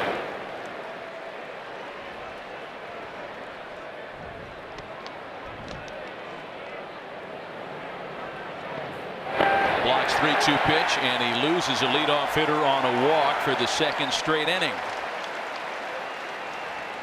And a little shortstop talk here. You'll see 2 exact different approaches with Addison Russell. Very lackadaisical, takes his time, methodical, safe for Panda. Here's the opposite. Brandon Crawford, assertive, aggressive, attacks. And the difference is 3 seconds before the pitch is thrown, as a shortstop, you're thinking, how am I going to attack this ball?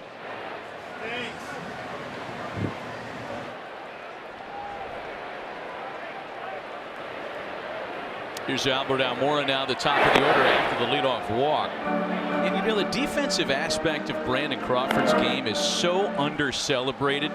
It's a 3-time Gold Glover. He is about as close to a complete player as the Giants or anybody else could boast. Well, and the quickness he used, what Alex just talked about, he makes it look easy, though.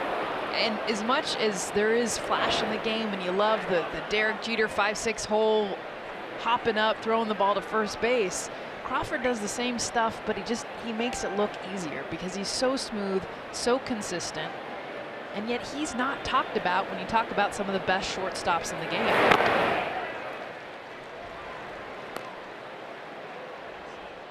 I mean, he's an old school baseball player, and if you're a left-handed pitcher, a Bumgarner, a Ty Blach, how do you like having not only Crawford over there, the 3-time Gold Glove winner, but also Evan Longoria, a 3-time Gold Glove winner?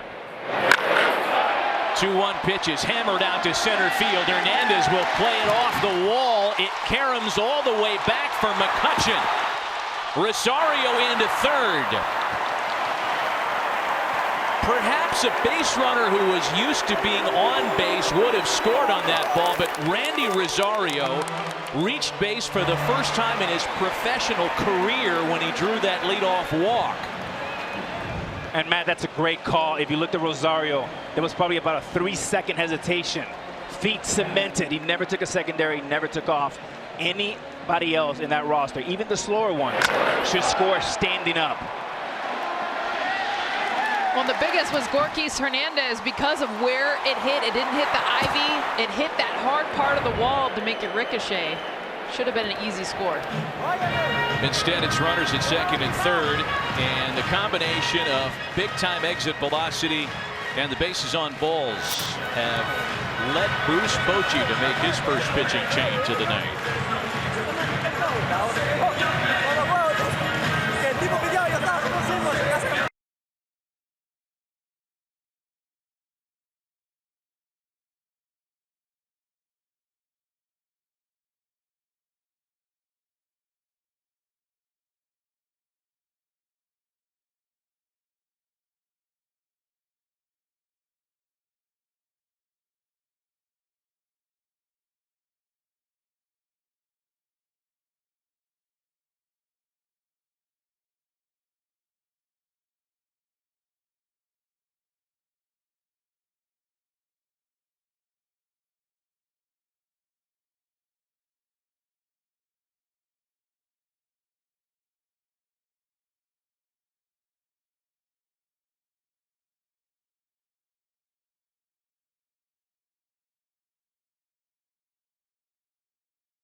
It all starts here for future baseball greats. The 2018 Major League Baseball Draft coverage begins Monday, June 4th on MLB Network and MLB.com.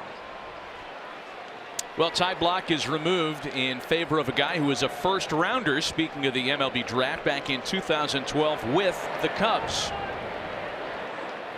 He is right-hander Pierce Johnson, will try to wiggle off a second and third nobody out hook with the meat of the Cubs lineup due up.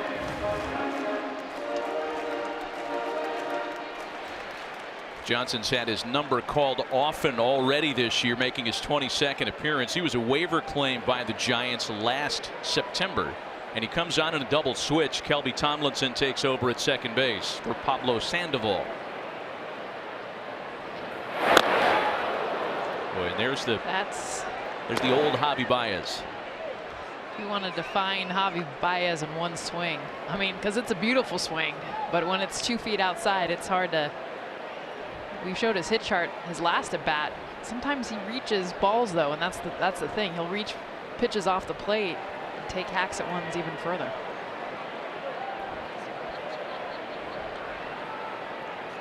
Johnson back in the count at 1-1 after he made Baez chum off the plate. Goes back out there again, and Baez sends it a long way to the opposite field, and that one's gone.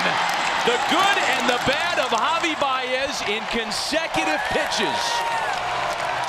Wow.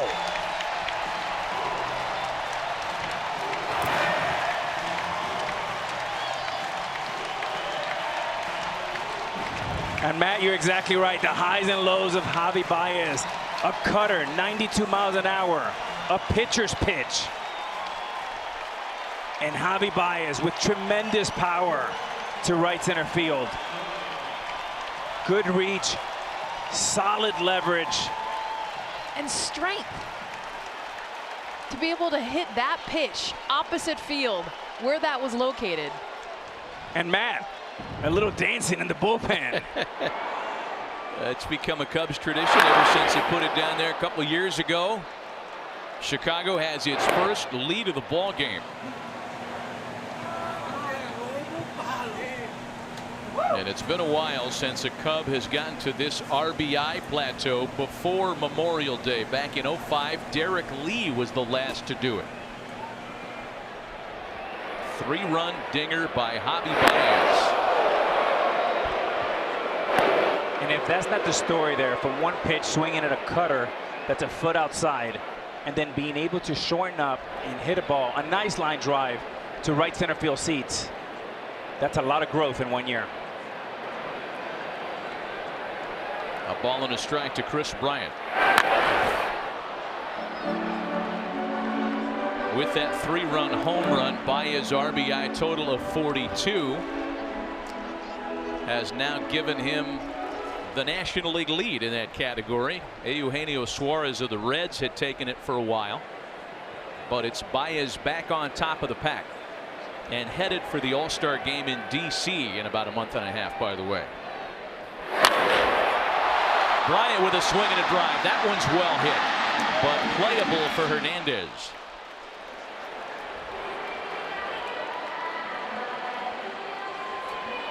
And if you're the San Francisco Giants, you have to be lamenting these opportunities you left early in the game. Matt, you were talking about earlier. When you have a pitcher in the ropes, you got to go for the knockout punch. And sometimes that punch is in the first or second inning. Wow, second inning, bases loaded, nobody out. They failed to score. Bases loaded, 2 out in the third, failed to score. First and second with nobody out in the fourth, and again, no runs. Here's Anthony Rizzo now. Rizzo's been on base in both of his plate appearances tonight. An RBI single and a walk.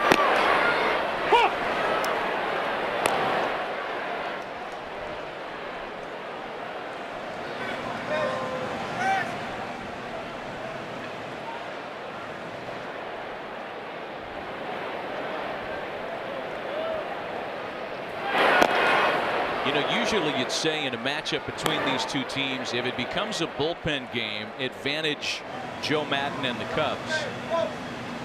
The difference is tonight it became a bullpen game so early, with Chatwood failing to get through the third and Block going just 3+. That middle guy, those long men, become more important. Not your standard bullpen game, in other words.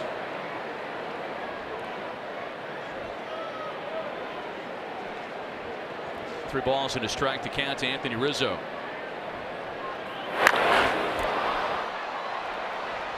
In the air and slicing out of play. And you know, you see the Albert Almora Jr. double. You see obviously the 0-2 home run by Baez. But what's overlooked, Jessica, is the walk to Rosario, the pitcher. Leadoff walk to a pitcher are killers. Well, and especially that pitcher, right? Exactly. In that situation, with no experience as a hitter in professional baseball. 3-2 to Rizzo is hit well to center, but this too is playable for Gorkys Hernandez.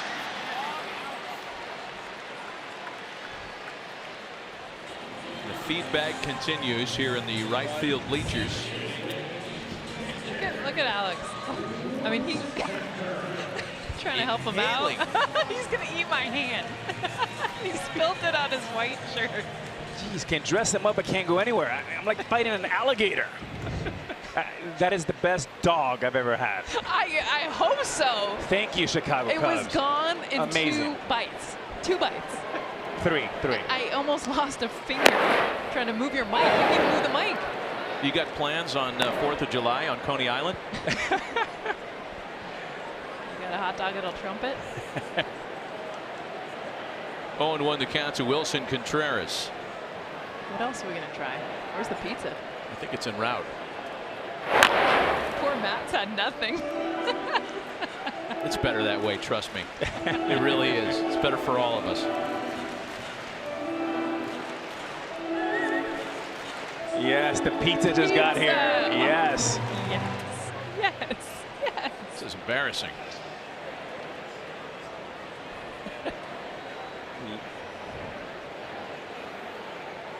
Oh, and 2 to Wilson Contreras. Got him swinging, not before the damage is done. Javi Baez goes deep, a 3-run home run here in the 4th. And Chicago, for the first time tonight, enjoys the lead.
Joe Maddon's wearing a microphone for us tonight, and this was what was on Joe's mind right before Javi Baez went deep. The whole BP, Javi was hitting bullets to the right side. He just got to stare.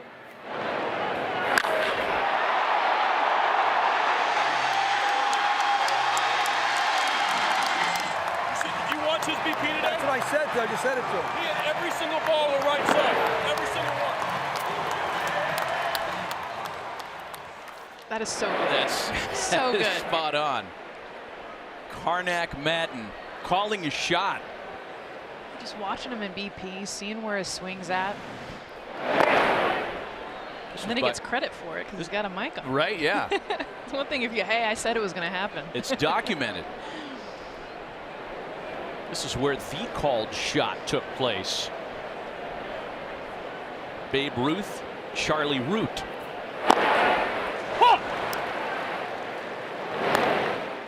A strike to Mac Williamson, 2 balls and a strike now. And the place has changed a little since the 1932 World Series, as we talked about earlier. And the dugouts have finally changed. Yeah, how does they that, were the same dugouts back in 1932. how does that affect what's happening on the field today and every day for Joe Maddon, Buster? Well, it affects him because of his positioning in the dugout. He is actually closer to the third base coach here, Brian Butterfield, is than anywhere. You see here, this was the reconstruction done on the area behind home plate in the dugouts during the course of the offseason, and it looks amazing. What a difference for the dugouts for the two sides. Yeah, the seating bowl was completely reconstructed, and that accommodated the brand new restaurant underneath the pavilion there, underneath the seats. They have done a magnificent job here inside and around Wrigley Field. Leadoff walk. So a base runner now for Nick Hundley.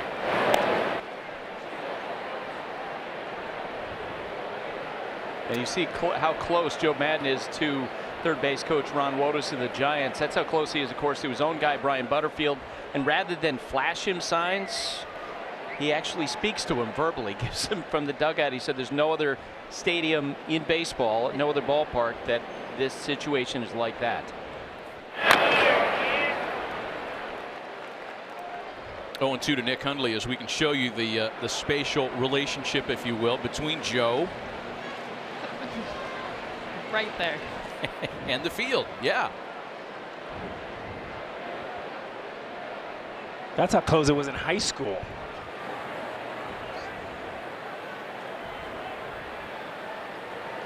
Oh, 0-2 the count to Nick Hundley. Late on a fastball as Rosario registers the strikeout. Or did he change up on him there?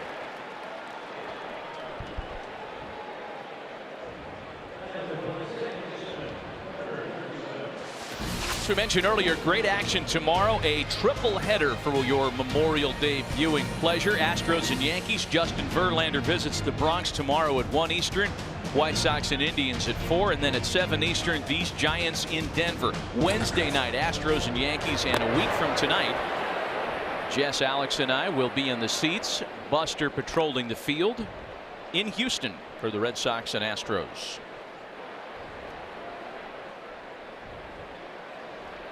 Here's Kelby Tomlinson now making his first plate appearance. He came on in a double switch last inning.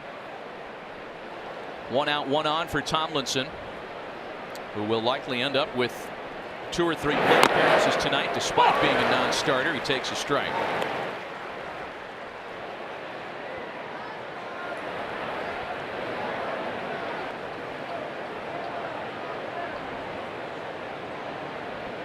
Tomlinson starts play tonight hitless in his last 11 at bats, and going back even further, just 3 for his last 27. That's why Sandoval got the nod to start tonight. On the ground to shortstop, Russell to Baez, and the feed is such that Baez doesn't have a chance for the double play.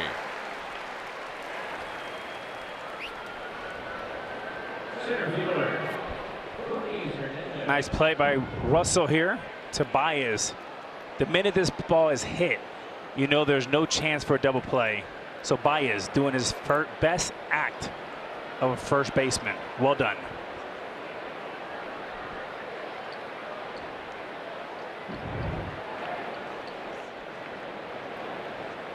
So a runner at first with 2 gone now for Gorkys Hernandez.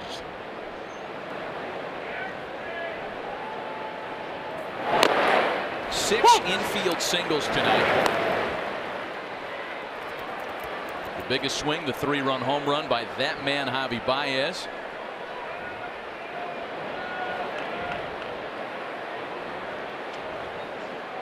Borges Hernandez has found some pop this year.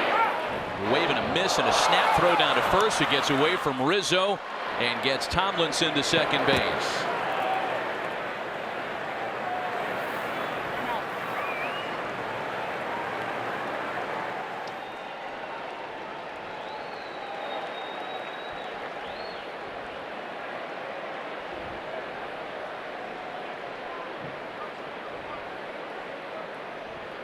That is the 6th error charged to Wilson Contreras this year. That's the most by any catcher.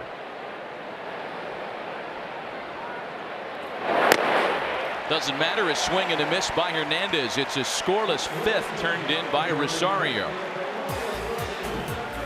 A middle of the night, 6-3 Chicago.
Welcome back to Sunday Night Baseball on ESPN, presented by Taco Bell. Memorial Day weekend in Chicago, and so far good news for the home side. A 6-3 lead for the Cubs as Chicago bats in the last of the 5th. They'll send up Schwarber, Russell, and Hayward, 3 players that arrived to the organization by different means.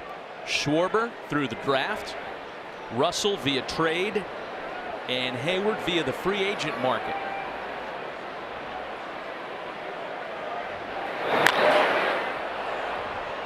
And I think the Cubs have been really successful utilizing the draft. They have engineered some trades that brought in part a World Series title back in 2016.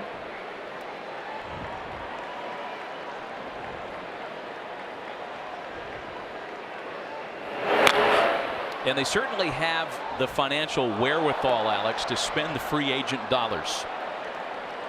Yeah, you know, and to Theo Epstein, team president, and Jed Hoyer, the general manager of the Cubs, they've done a magnificent job of drafting position players. And they've left with the opportunity to sign or trade for free agent pitching. Schwarber grounds it to the shift, and there's one away. So when you draft all these great position players, then you're left with having to sign free agents or trade free agent pitching. And this year's free agents were Tyler Chatwood and Yu Darvish. So ultimately, for Theo, and can they repeat the magic of 2016? It's probably going to come down to the pitchers they signed this free agency. Yeah, and they helped to fill in that gap before they won the championship in 2016 with John Lester, who obviously has been a terrific signing for them.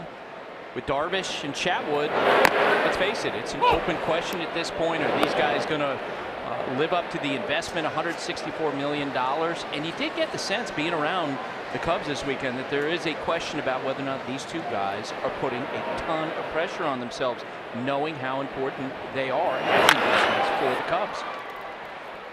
Ground ball for Crawford, and that's out number 2. And especially with Yu Darvish, I mean, it's a 6-year commitment, over $120 million, and you know, finished the season last year, the World Series, with 2 awful starts. And from his first 10 starts here this year, 1 he misses because of a flu, and this one he misses because of a sore tricep or forearm or something. So one of the things you want to do when you come into a new clubhouse is you want to set the tone early, and so far, not so good for Darvish. 2 gone now for Jason Hayward. Yeah, Joe Maddon told us before the game that he and Darvish have had that very discussion. And Joe wanted to make sure in Darvish's attempt to, quote, win the clubhouse, he wasn't putting himself in a position where he was trying to perform while physically injured. And as Buster mentioned earlier, Joe was very specific on vernacular. Are you sore? Are you stiff? Or is there pain? And when word got back to Joe that it was pain, then the DL move was made and the MRI was ordered. That's too big of an investment to take a chance. I think we can all understand that. Well, there's got to be trust. At some point, you got to trust your players and how they assess themselves, because no one can jump in that body and know the difference between something you can fight through and something that really is legitimate. No, I got to back off a bit.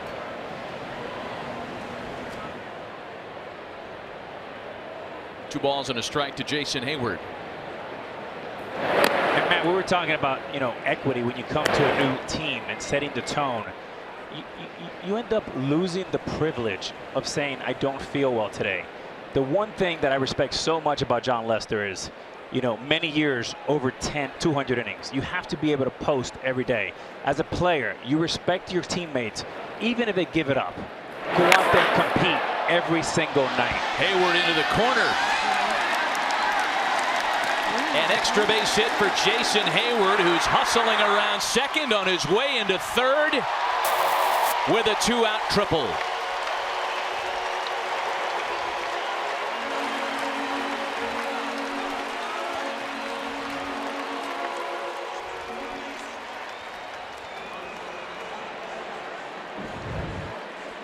Jason Hayward's had hard contact all night long. This is 95 miles an hour, low and in, right in his wheelhouse. Does a great job of getting the barrel there, getting on time, and then the speed turns it on. This is the portion of Wrigley Field where he knew as soon as he hit it and that landed, he had a great chance to get to third base. Guys, one last point on the Darvish thing before you finish it up. This week, I thought it was absolutely telling that the Cubs went out and added Chris Jimenez, who had worked as Darvish's catcher in Texas, and it's like he could become their Darvish whisperer. And look, this is someone, Chris, who is very good at working with pitchers. When he was in Cleveland, he was assigned with Trevor Bauer, and it was absolutely telling that they put his locker right across this small alleyway from Darvish so they could talk. And one of the first things Darvish said when he saw Jimenez was, hey, AAA locker's outside. So they have a rapport where they're joking around and they can talk about pitching. The Cubs know that this can work firsthand, this sort of relationship. You remember when they signed John Lester, who they bring also? David Ross. The pinch hitter is Tommy La Stella. La Stella's been fabulous off the bench for Joe Maddon this year. He's got 9 pinch hits. That's tied with Nick Williams of the Phillies for the most in baseball. And in fact, Cubs pinch hitters in general have really done the job. They are hitting a National League best .328 as a group. 2 balls and a strike. 2-out runner at third. That's Hayward. And La Stella has a knock into the opposite corner. Hayward scores. Boy, what a weapon off the bench Tommy La Stella has been this year.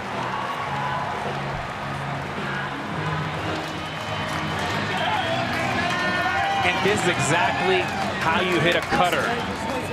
When it's coming into you just like that. You see the rotation. Stay inside the baseball. Stay short. That's exactly how left-handed hitters that did well against Mariano Rivera attacked them. Short, tight, and inside the baseball. La Stella stood there for a second and just watched it. It was one of those that you get and you almost feel like it's going to continue to slice. So he actually stood there for another 2 seconds and watched that thing land and then took off. Here's Albert Almora now. He's had a nice night, 2 for 3. He scored a couple of runs. Watch La Stella. So he fights this thing off. Watch him stand.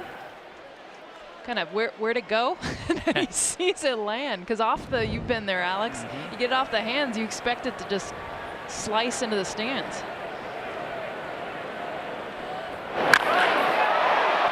Almora with the ball out to right center. Well hit. McCutchen can't make the play. La Stella being waved around.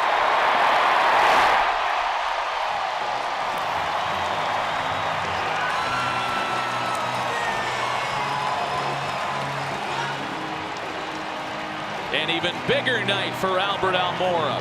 And an even bigger lead for Chicago. This ball was hit hard. Andrew McCutchen, he gets a good read on it, but he's in a position to make this catch.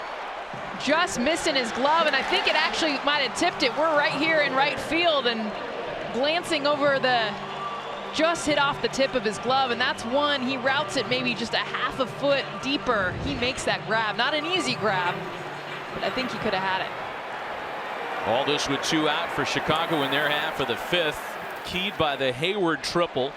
La Stella had the pinch hit RBI single, and then Almora with an RBI double. Here's Baez, who homered in his last trip. Slider makes him swing and miss.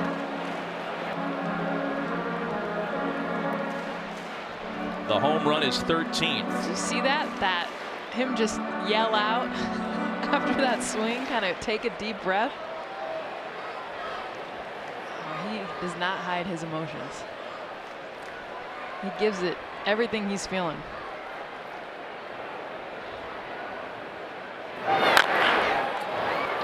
Beaten on the ground to the left side of the infield to retire the side, not before the 2-out damage is done. We played 5 complete at Wrigley tonight. Cubs now in front 8-3.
ESPN.com and ESPN the magazine has put out this week the World Fame 100, the 100 most famous athletes based on endorsement dollars, Twitter following,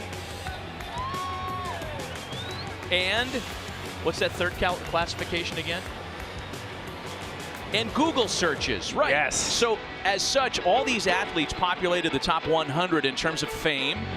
Basketball represented, football, auto racing, tennis, table tennis, women's tennis, golf, cricket. No baseball players appeared on the MLB, on the ESPN list, so we created our own. It's a fame list in our game. Shohei Ohtani, Francisco Lindor with international appeal at 1 and 2. A lot of the brand names in the middle of the list, including Clayton Kershaw, Chris Bryant of these Cubs, Justin Verlander. Yu Darvish has that international quotient as well, as does Manny Machado. Buster Posey of the Giants at number 17. That's our list, the MLB top 100, because baseball wasn't represented. And I got to tell you, if you're watching the Yankee-Angel games yesterday, you see Mike Trout go 5 for 5 in the Bronx with 5 absolute rocket ships. He's got to be in the top 100. He's at my list. Andrew McCutchen leads things off against the new pitcher for Chicago. Left-hander Brian Dunsing takes over here in the 6th. Even like, I mean, to me, we're talking about international, because that's a huge part. That's why there's cricket players. You're getting on that list. But Javi Baez, I mean, you think about the international. Okay, so we can talk about the best players grew up, born here, yes. But to me, bringing in so many countries that baseball does now, that's what gets me excited about the sport. You know, Jessica, I don't know much about, crickets and all of that, but I will tell you this, that players in today's game in 2018 have never been better. They've never been bigger and stronger. And there's so many great people, so many great kids with great talent and character. For me, in that list of 20, there should be 4 or 5 at a minimum on the top 100. 2 balls and 2 strikes, the count to Andrew McCutchen. Do you have a number 1? Oh boy. You can say no. I mean, I think I would just have to go with Mike Trout. I mean, he's got it all working. I watched him closely yesterday, and it was like a man playing among boys. And it's hard to say that when you have guys like Stanton and Judge and Didi, but he is one cut above everybody. Full count, 3 balls and 2 strikes to McCutchen. McCutchen belted Longoria in the Giants 6, now down by 5. And a swing and a miss, there's 1 away. You saw the numbers on Brian Dunsing a moment ago. He has been absolutely fabulous out of the Cubs bullpen. Good at the end of the season last year. They brought him back on a 2-year deal. Opponents hitting a paltry 167 against the veteran southpaw. Not only is he their best lefty, I mean, he's not just for matchups. He's one of the unsung heroes. This bullpen is, you could put him up against any bullpen in baseball right now. They are good. But the attention, of course, will go to Brandon Morrow, the closer. It'll go to Carl Edwards Jr. because he's just stupid good. But I'll tell you what, it has been Pedro Strop and Brian Dunsing who have been the guys that are so underrated that help make it a complete bullpen. Great number since the start of last year as Brandon Belt takes a pitch low 1-1.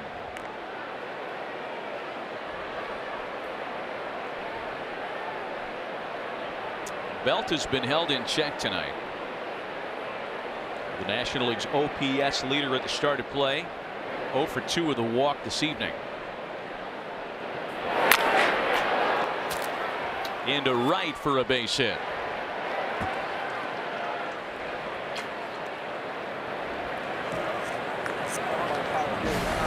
Sunday Night Baseball on ESPN, presented by Taco Bell, is brought to you by AstraZeneca and by State Farm. Talk to an agent today at 800 State Farm, and by AutoZone.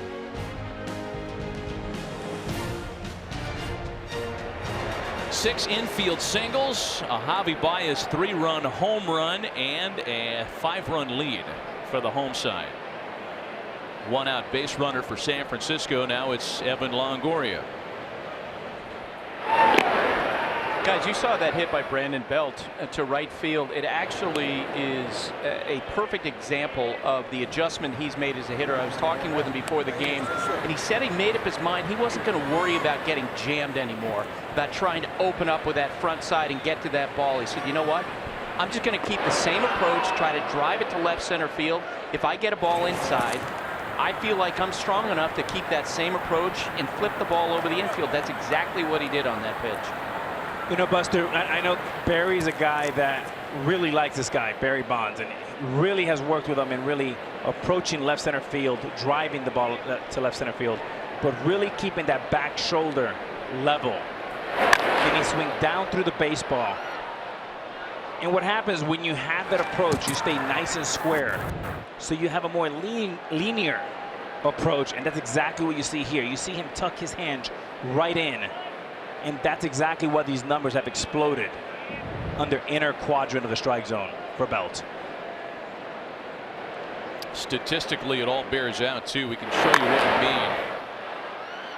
Buster talked about what used to be a hole on the inside part of the plate last season, all that stuff in blue. This year, the inside part of the plate, again, this is from the pitcher's view. Big numbers in the mid 400s. I mean, that's dramatic. That's doubling the average on the same part of the zone that he flat out could not get to in the past. And I said to him before the game, I said, man, that is a hard thing to do. Anthony Rizzo, interestingly, standing right next to him, he made the same sort of adjustment to get to inside fastballs. And Brandon Belt looked at me and said, yeah, it only took me 10 years to figure out.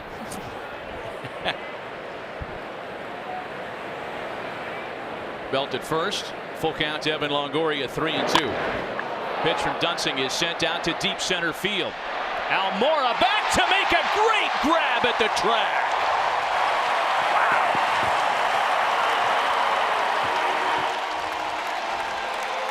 How do you keep this guy out of the lineup? And we saw what he could do with the bat, the athleticism, the way he runs the bases, but this grab, I mean, the read off the bat, but then the know-how, where he's at on the field, and the reach. And man, do I love being in the outfield for tonight's game, to be able to see this grab just feet away. That is so hard to make over your shoulder, timing it perfectly, knowing the ivy, where you're at on the field, and making the grab. And Brian Dunsing appreciating the effort indeed. Albert Almora Jr. is having himself some kind of night on both sides of the scorecard. Here's Crawford now with 2 away. And Jessica, you've been talking about the Chicago Cubs fans wanting more Almora, screaming for him. Well, tonight they're getting a great taste of why they drafted this young man out of Miami. Out of Hialeah in Miami.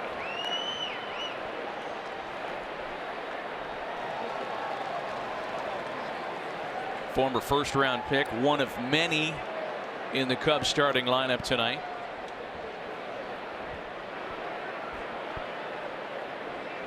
Yeah, 6th pick of the first round in 2012. And the gift of the curse is that when they draft you, there's such a bright spotlight on these young men. But people have to remember, you know, Jessica, that he's only 24 years old. It takes time. It takes a minute. And this version of Almora is the best version I've seen so far.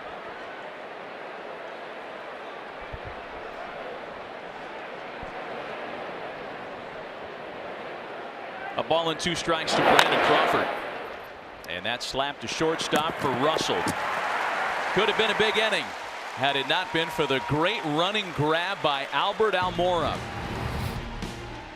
Almora Jr. making the grab against the ivy, showing why he needs to be in that uniform every night.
Bryant, Rizzo, and Contreras in the home half of the 6th inning tonight. Cubs on top of the Giants 8-3.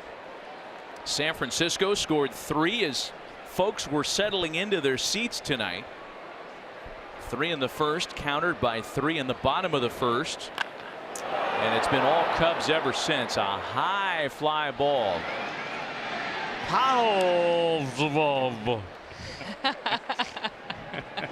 Dave Kingman style pop. Hey, let's take a look at the high performance play brought to you by Mother's Polish today. Astros and Indians. This after Cleveland scored 5 in the 9th to tie. They get the walk-off winner in the bottom of the 14th by Greg Allen.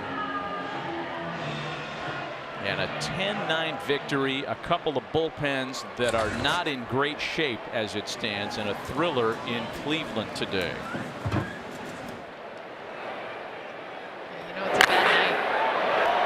Anthony Rizzo into right. McCutchen drifting over to make this play for out number 2.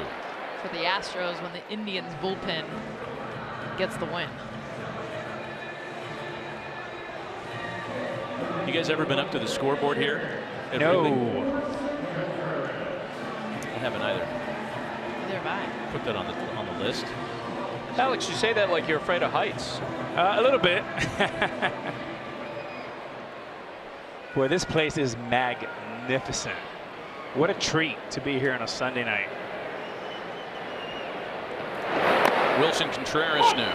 What was it? Do you remember the first year you came here to play in interleague? I don't. It had to be. I don't think I came with Seattle. It had to be Texas. Okay. But I have not played often in the stadium. How about, and Buster had asked you this earlier, but when was the last time you sat in the outfield at a game? Wow, that's a great question. It had to be when I was a Westminster Warrior back in Miami. Probably the Marlins. When Wayne Heinzinger used to own the team.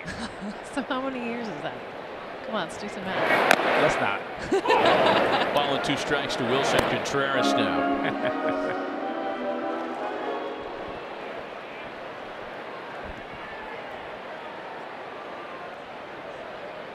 Our crack research staff telling me that you played 6 games here, Alex, and hit .308 at Wrigley Field. To rocket into the corner. McCutchen will go corral it as Contreras heads to second. He's thinking about third, and he'll get there without a play.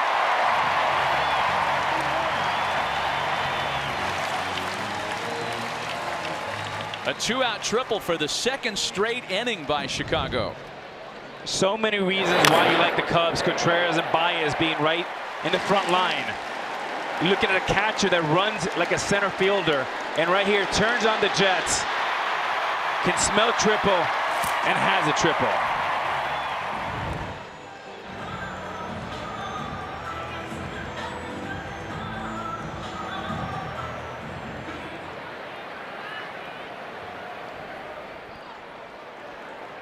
Giants will try to coax one more out of Pierce Johnson here. Kyle Schwarber with the opportunity.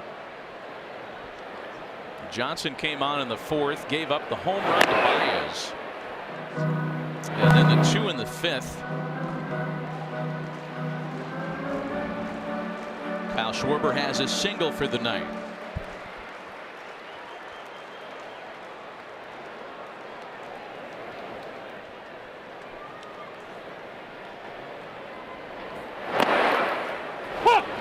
On the corner for a strike, 1-1.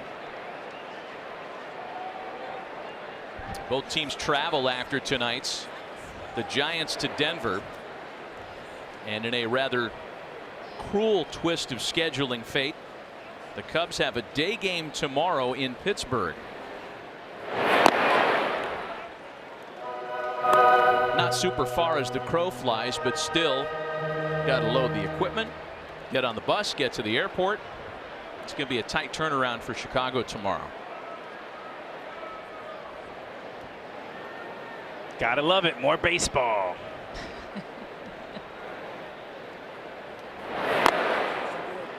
Three and 1.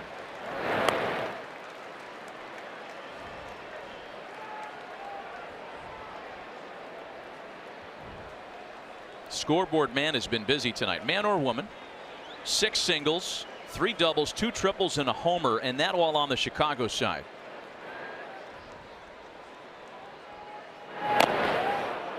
Full count now.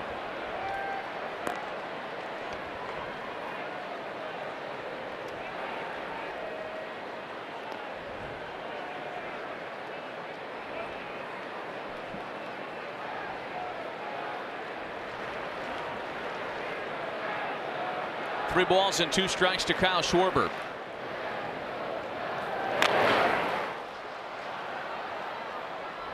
We talked about the Cubs hitting the road after this one, and they're back here at Wrigley Tuesday, June 5th for the start of a 6-game homestand with the Phillies and Pirates. Bryant, Rizzo, Baez, and the rest of the Cubbies here at home at Wrigley Field. Go to Cubs.com for tickets.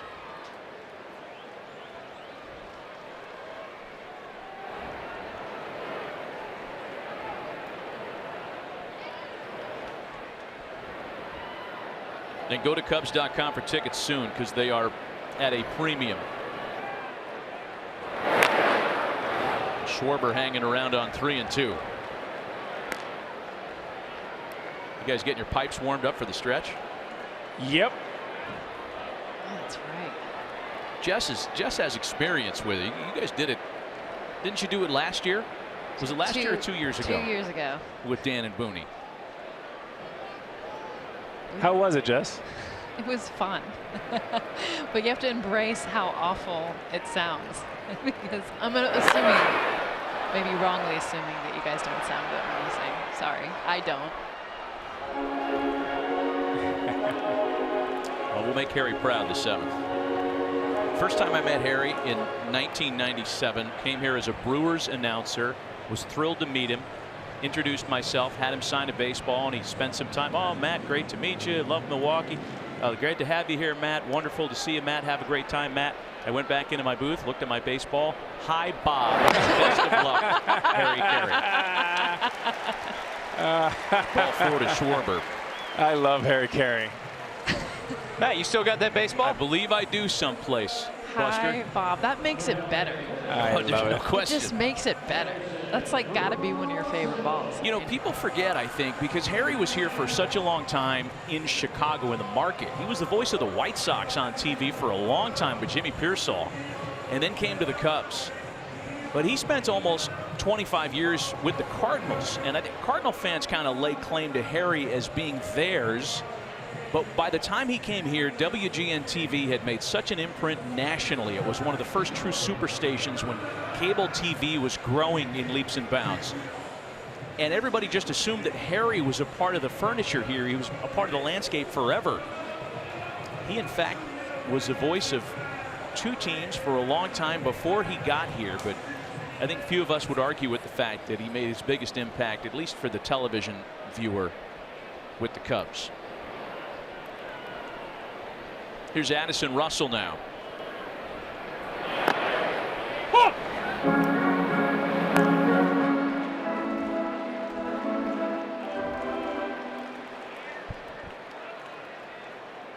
Russell singled in a run in that 3-run first. Has gone hitless since. He's got runners at the corners with 2 gone.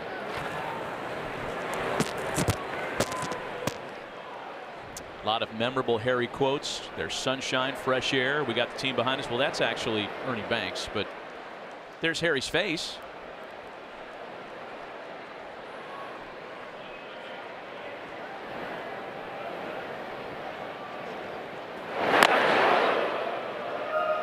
And Matt, every time I came to Chicago, of course, I went to play the Jerry Reinsdorf's White Sox.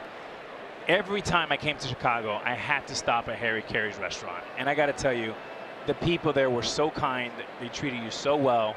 I would bring my mother, my daughters. And I loved Harry so much, I just wanted to pay it forward and go be where he was at. And he was there a lot. Yeah, holding court. Holding court in the corner. Yeah. Just really just a remarkable guy, and just a real guy. Resembles Chicago, resembles the Cubs. It was a treat when I met him just a few times. You could have a different experience when you come to dine in Chicago and go to Wiener Circle and get screamed at by the guy behind the counter. I hadn't hadn't even heard of that until you were explaining it last night. Next time we come here, we have to go. 3 of us are going there. You haven't been either, right? No. About 11:30 at night. A couple of Chicago hot dogs, a handful of insults, and it'll make your night. I'll go wherever Matt takes me. Be careful. Oh, good luck with that. 2 balls and 2 strikes to count to Addison Russell.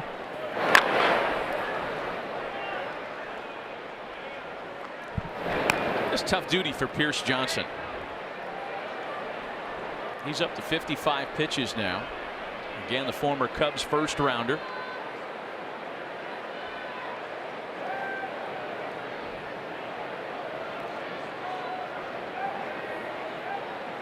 Trying to get through his 3rd inning of relief tonight behind Ty Blach. Still 2 balls and 2 strikes.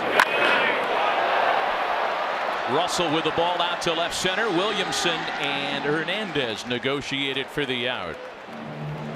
2 left stranded in the 6th. On to inning number 7 at Wrigley tonight. Cubs in control 8-3.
Watch every out-of-market regular season game live or on demand at home, in the office, or on the go with MLB.tv. Your subscription includes MLB At Bat Premium, allowing you to watch live baseball on your favorite supported devices. Blackout and other restrictions apply. Visit MLB.tv for details. 41,000 plus at the friendly confines tonight, and the home fans at least have enjoyed the show so far. 8-3 Cubs.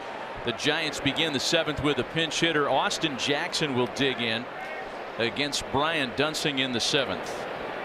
Jackson, Williamson, and Hundley for San Francisco.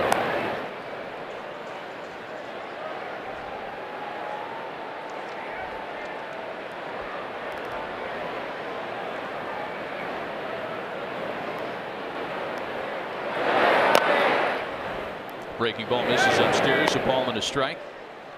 Jackson, a non-starter tonight, along with Buster Posey, who San Francisco hopes to have back in the starting lineup tomorrow.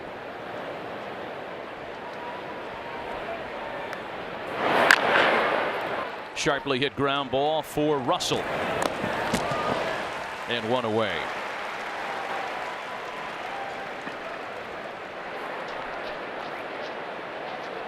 And also about Posey, it's possible that they're going to have some sort of an MRI examination on his hip, because it's been sore. And look, as players get older, they want to track these things, especially catchers. Way too important to the organization, of course. Buster Posey, the face of the franchise for a long time. Here's Mac Williamson now. He has singled in a couple of runs, struck out, and walked. We started talking about Mac Williamson earlier tonight and didn't really have a chance to expand the thought. A third-round pick by the Giants back in 2012 out of Wake Forest. At one point, he was a big pitching prospect collegiately. At the start of this season, a .226 career hitter, 9 home runs in 212 major league at-bats. But he has revised his swing and his approach in the winter under the tutelage of private hitting coach Doug Latta, who has worked with a lot of major league stars in Southern California.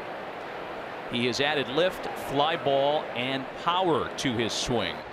And the Giants are hoping that he can be not only a lineup changer, but a division changer this year. Yeah, part of that strategy of just getting the ball in the air, and he's always had that raw power, but never been able to utilize it the right way with his swing and the adjustments he made in the offseason. That one's topped in front of the catcher. Contreras throws it into right field.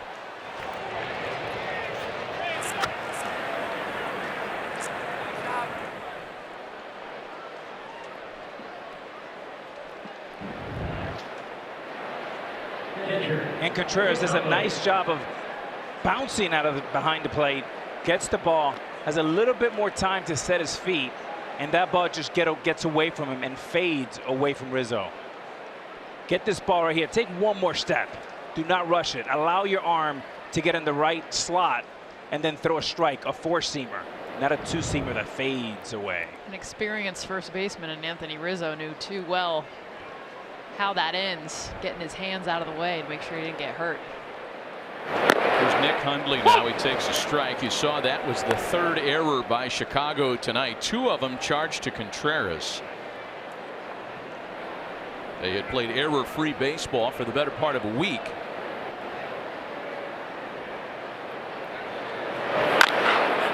Hundley with a ground ball for shortstop. Should be an easy turn, and it is, to get Dunsing and the Cubs out of the inning. It's time to go to work on the 7th inning stretch, so we're going to stay right here. It's a lot of pressure, Alex. You hit almost 700 home runs in the big leagues. Are you nervous right now? Kids should put on their muffs. This is not going to be pretty. I want to hear his voice.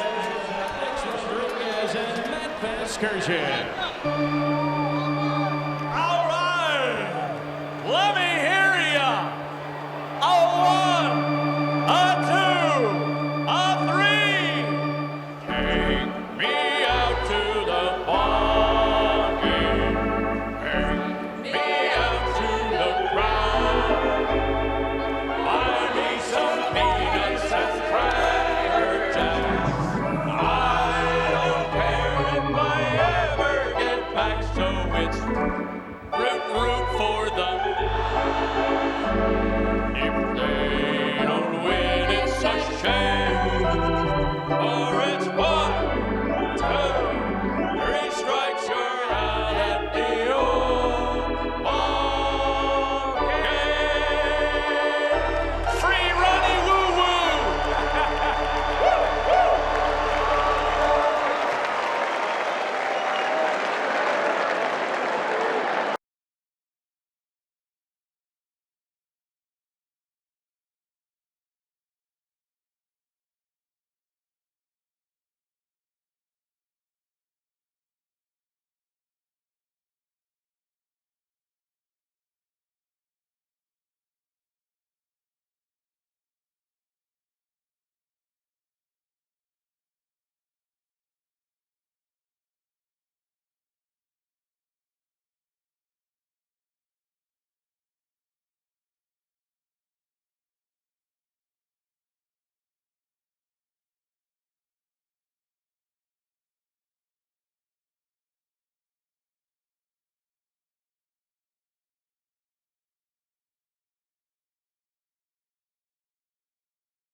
Stretch is come and gone mercifully. Nobody was hurt or fired or anything like that. That was fun. Take that mic away from me. Poor people. I mean, no, that was fun. That was fun. Nice of the Cubs to ask us to do it. I'm sure it'll be the last time. The last time for sure. It's a good time. It wasn't pretty. It was fun. This is our first of 3 straight weekends, 3 straight Sundays where we are in the seats. Sunday in the seats, we like to call it. Next week, we'll be in the seats in Houston for the Red Sox and Astros. And then at Citi Field in Flushing, Queens for the Yankees and the Mets. Should be a good time. We hope you join us for the rest of these. It's been all Cubs ever since the Giants got 3 in the top of the first. 8 unanswered by Chicago. We'll welcome you if you may be joining us after watching the Cleveland Cavaliers win a Game 7 on the road to get back to the NBA Finals, an 87-79 win in Boston.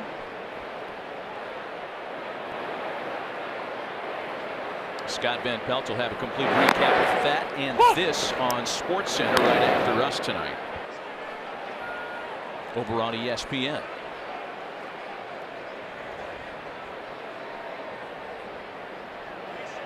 Nothing in 2 the count to Jason Hayward, who's had a nice night at the plate.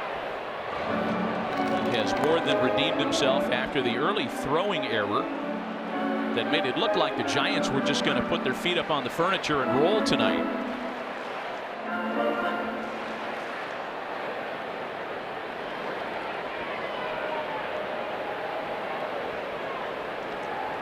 All this happening with Reyes Maranta taking over on the mound for San Francisco and striking out Jason Hayward.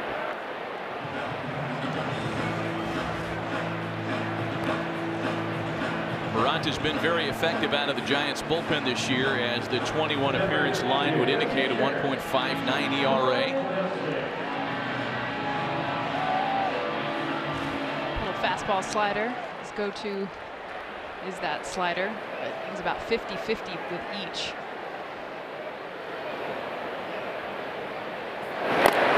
Yeah, mid-90s fastball up to 98, and the wipeout slider. You saw there a strikeout. His 25th strikeout, only 14 walks. 0-1 the count to Brian Dunsing, the second Cubs reliever to make a plate appearance in this one tonight.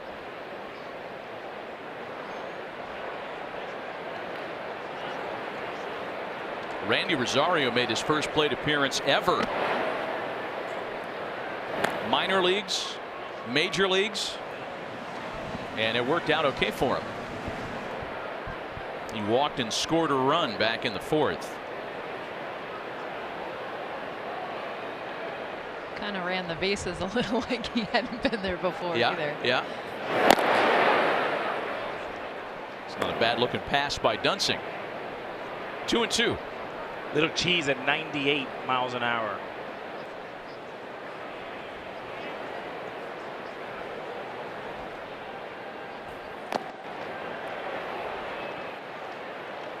Maranta takes care of him for his second straight strikeout. Hey, a reminder, weekdays on ESPN2 at 4 Eastern, Intentional Talk, fun 1-hour breakdown of baseball's hottest topics with Chris Rose and Kevin Millar. You can also watch it live on the ESPN app if you're at work.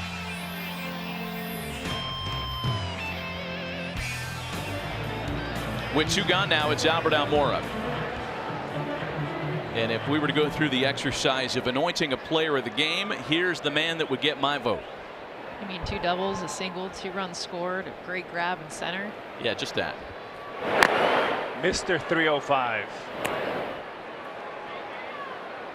Yeah, a real stretch by me saying that Albert Almora with that line would be a player of the game candidate.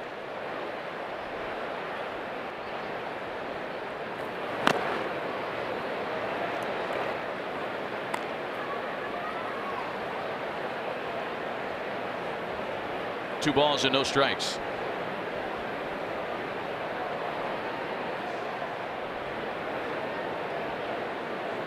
Dunsing hit in his spot of the order, but Carl Edwards Jr. just got up in the Chicago bullpen as Maranta hits his spot.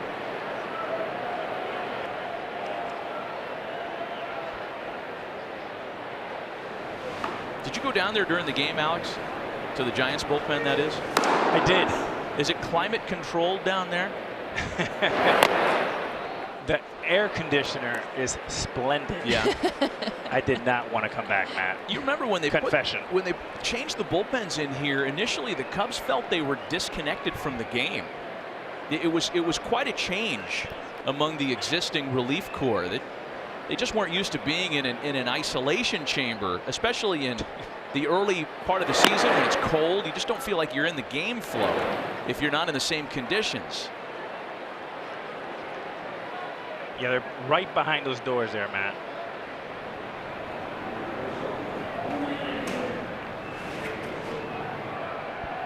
It can be more opposite of what it used to be, too. They were down the line. Look out for your life. Or look out for your hat if you're Chad Kruger. Fly ball that'll wrap things up in the inning. To the 8th tonight. And a still 8-3 Chicago lead.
Sunday Night Baseball on ESPN is presented by Taco Bell's new Wild Naked Chicken Chalupa.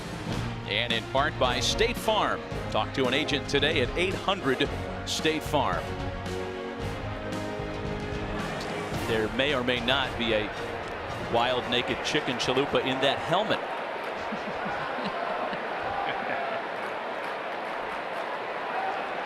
All Cubs tonight after a 3-run opening inning by the Giants. Chicago has scored 8 unanswered. A new pitcher on the mound for the Cubs. He is the right-hander Carl Edwards Jr. He'll go to work on Kelby Tomlinson leading things off.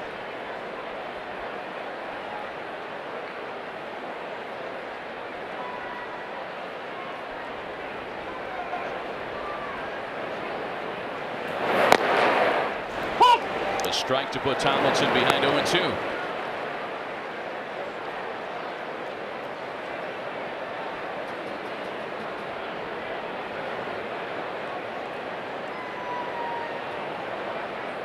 Edwards with a lot of room to work with here, of course, up by 5, and would love to use the opportunity to clean things up. He's allowed 7 runs in his last 7 outings. That's a span of 6 innings of work. He did pitch a perfect inning Friday in this series opener.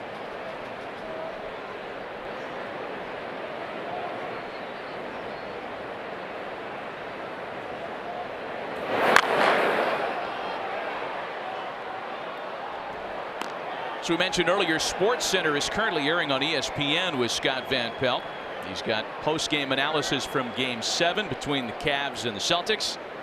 Tim Legler, Stephen A. Smith, and our own Mark Jackson talking about the Cavs going back to the NBA Finals, plus coverage of LeBron James' press conference. Reports from both locker rooms. Sports Center on ESPN with SVP is happening on ESPN.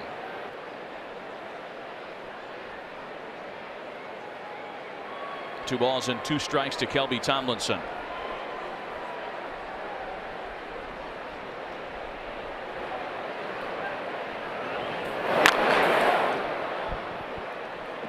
So when we started the night, we looked at the standings in the West and in the Central and made kind of the broad statement that both teams kind of slugging along in the middle of the pack, hoping that this Memorial Day weekend would be a jumping off point for one or both of them.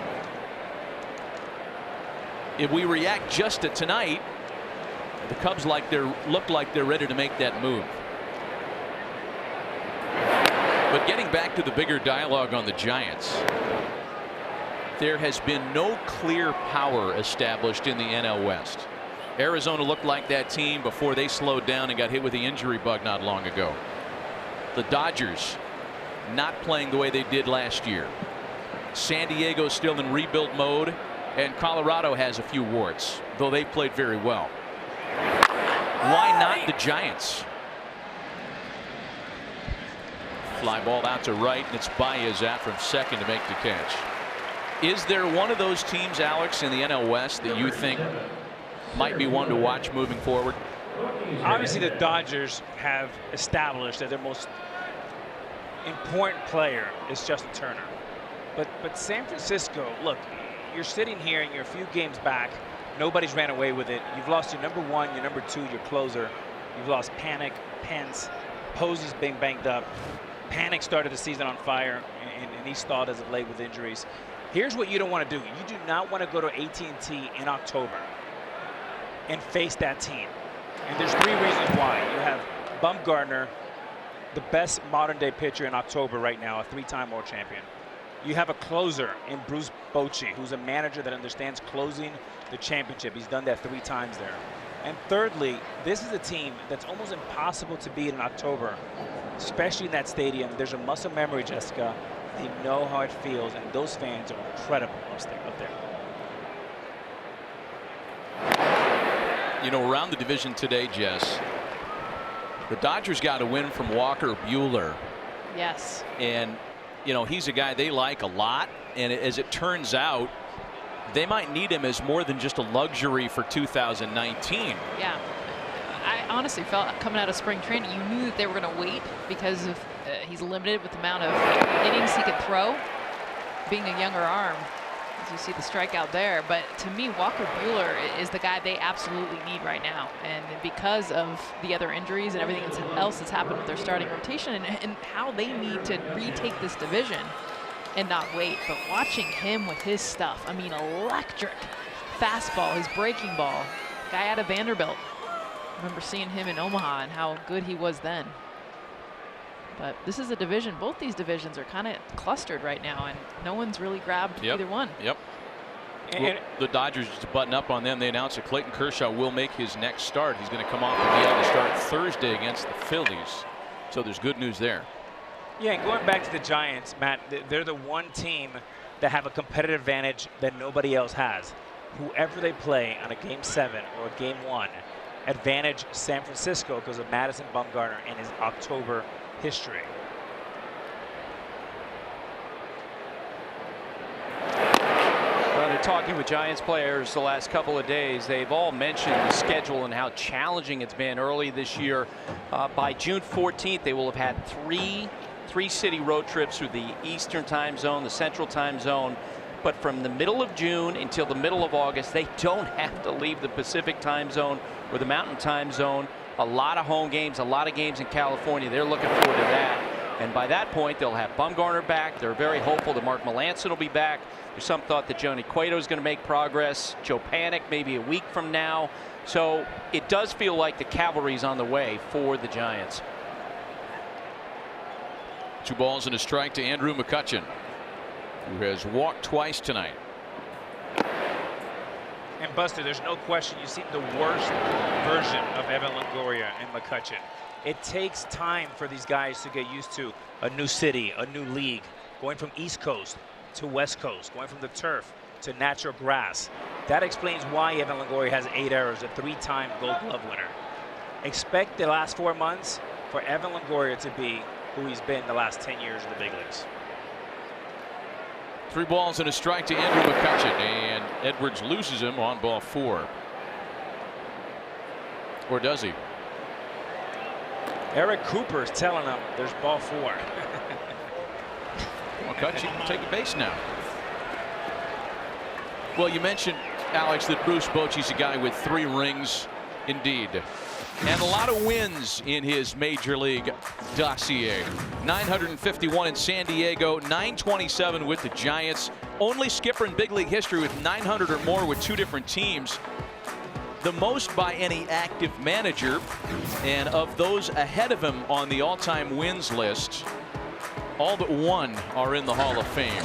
And of course, the 3 rings. And for most of our money, Cooperstown bound when he shuts it down. Buster, I love Bruce Bochy. Old school guy, but just a great personality, great feel for people, monotone personality. Here's a guy that was born in France and was the first European-born manager to win a world championship in 2010. Hall of Famer, Bruce Bochy. Yeah, I completely agree with you guys. I think once they won the 3rd championship, it's a done deal. He will be making a speech in Cooperstown. Belt with a shot out to right for Jason Hayward to retire the side. To the bottom of the 8th. And a still 8-3 Chicago lead.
Home 8th, and it's time for the Corona Premier moment. Baez with runners aboard in the 4th.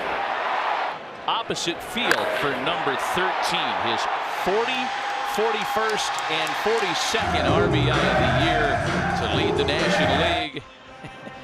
Bullpen jam. They might be isolated underground and inside and not a lot of sound, but they know how to celebrate. Oh, it's still funny. Baez will lead things off here in the home half of inning number 8. So he's taken over the National League RBI lead tonight. Only one National Leaguer has more extra base hits than Baez, and that's Atlanta rookie Ozzie Albies. But the big note for RBIs is this: you've got to go back quite a ways to find out the last second baseman in the National League to win an RBI crown.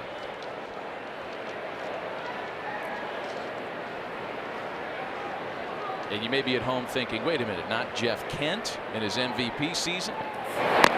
Ryan Sandberg, of all people, with the big numbers he posted here in this very ballpark?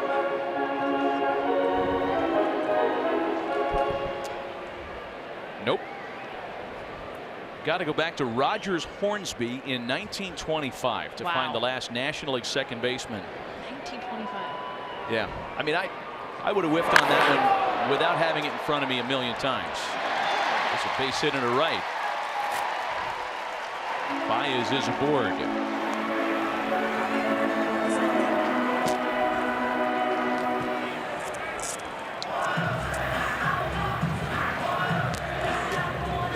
So the base hit comes against the new reliever. Right-hander Corey Guerin takes over. His 25th appearance of the year. Now he's dealing with a runner aboard. And Chris Bryant at the plate.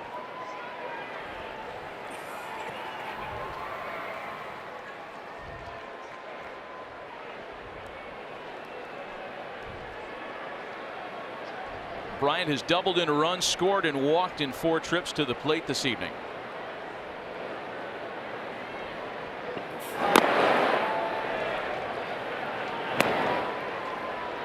Here's another one that might come as a surprise to folks watching at home.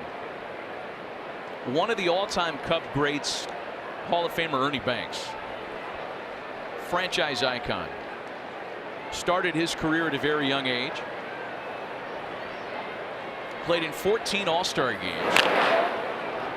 And through the early stages of Chris Bryant's career, the numbers are comparable.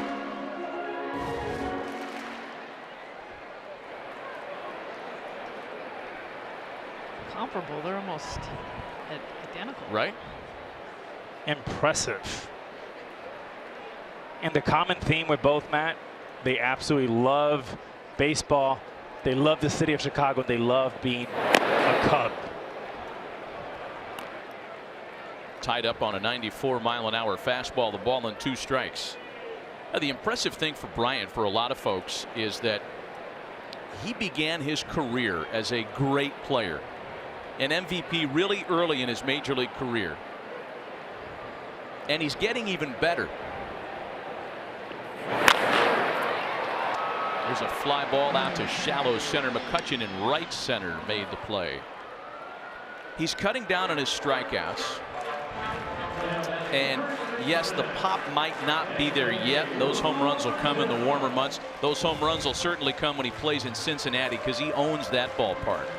But he's cut down his strikeout rate, as you can see, and his on-base percentage hasn't taken a hit at all. In fact, it's going up as he matures as a hitter. I mean, it's one thing to cut down your strikeout rate. I mean, guys want to do that. To split it in half, that's completely the other thing. And that's, I think, for a hitter that has the launch that he has, that has that swing, that makes you more susceptible to pitches up in the zone, that makes you more susceptible to and have weaknesses.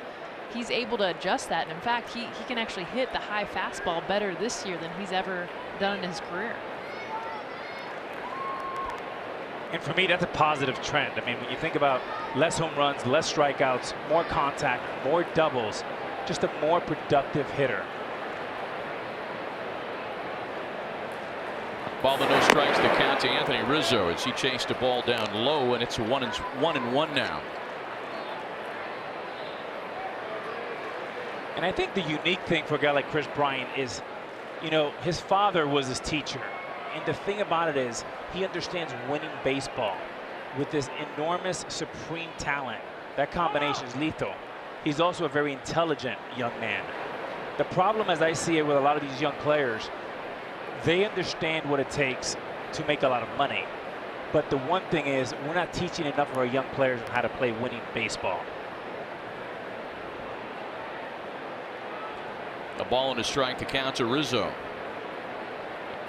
What's the fix there? What do you think the answer to that quandary is? Yeah, that's a great question. It starts in rookie ball, A ball, double A, Matt. And what you need to do with these guys is, whether you hit third or fourth, you need to lay down 100 bunts every day. once a week, you're going to be mandatory bunt. You're going to be mandatory hit and run. You're going to be and you're going to be rewarded not for hitting home runs, but for hitting neck-high line drives. Because whether you're hitting third or fourth in A-ball or in Appleton, Wisconsin, when you get to the show, you're going to be hitting seventh, eighth, or ninth. And what you need to win in October is the things we don't practice during the season. You need bunts, you need hit and run, you need occasional power. But if you think of this all or nothing approach, you can't win a championship. Well, I mean, you just cited two of the great lost arts in our game. The bunt and the hit and run. They're evaporating. Well, in the hit and run, we talked to Joe Maddon before pregame. He's like, there's so many swing and misses now. We can't utilize that the way we've done in the past. Tito Francona told us that last week. You're taking away just movement, you know, creating, and especially in close games when you get later in the season or in postseason, that's the kind of stuff that has to be done because runs are at a premium. Jessica, if you think about how this curse in Chicago was broken, it wasn't a grand slam, it wasn't a walk-off, it was a 1-2 backdoor cutter by Brian Shaw, Cleveland Indians, Game 7 by Ben Zobrist. If you're thinking launch angle, if you're thinking exit velocity, it would be 110 years, not 108 years. And how difference-making, Alex, was the base running by Chris Bryant as they go on that championship run, and that being an underrated skill that you see. It was the total package, the base running as good as it gets from home, from first base to home on a double, and is the other way chip shot by Ben Zobrist that got this team over the top. Next 3-2 home to Anthony Rizzo, misses for ball 4.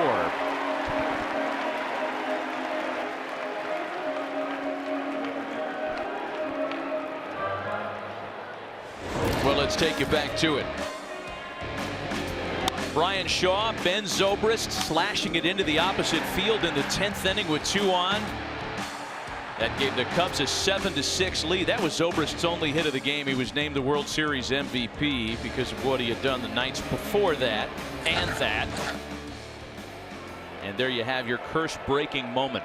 Yeah, and Ben Zobrist still falls in the most underrated category.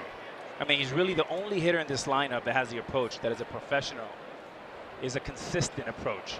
Regardless of who's on the mound, you're going to get a professional 4 or 5 pitches. The other guy they missed in 2016, while everybody talks about David Ross, is truly Dexter Fowler. It was the 1-2 combination of a switch hitter who can play center field every day and can wear out at bats, professional at bats. Because of the contract to Hayward, the fallout, the negative residual is you don't have enough resources to re-sign Dexter Fowler.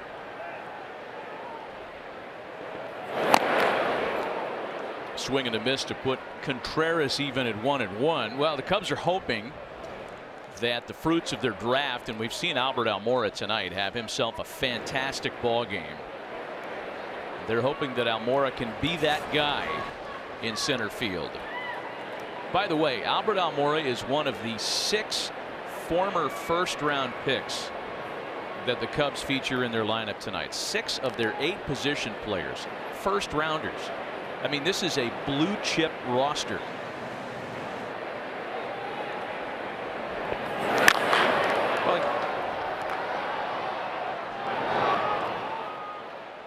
This is a little bit of what Albert could do defensively. I mean, it's the athleticism, but also just the pure raw talent. I mean, there's 2 things that you notice here that just jump off the page. Him leaping for that ball, which, by the way, statistically is so difficult to be able to make that catch over your head. But also just how naturally he makes those plays every time he's on the field. You guys showed, too, that hit by Zobrist. The guy who scored on that was Albert Almora Jr., who had entered the game as a pinch runner for Kyle Schwarber, and he tagged up at first base to take second base to set up that inning. And I remember talking with him afterward about all the preparation that he had put in when he was a teenager, the conversation in the minor leagues, learning about base running that led up to that moment. Those are the difference-making type of plays you're talking about, Alex. 2 balls and 2 strikes, the count to Wilson Contreras.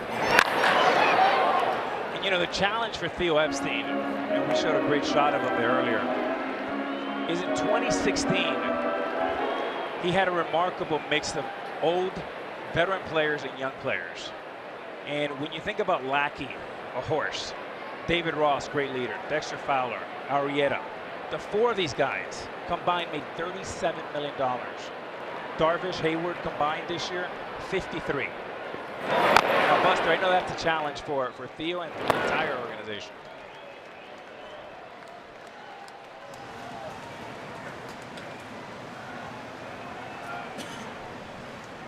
I think Buster went to eat a hot dog. Yeah. I can't blame him. I can't blame him either.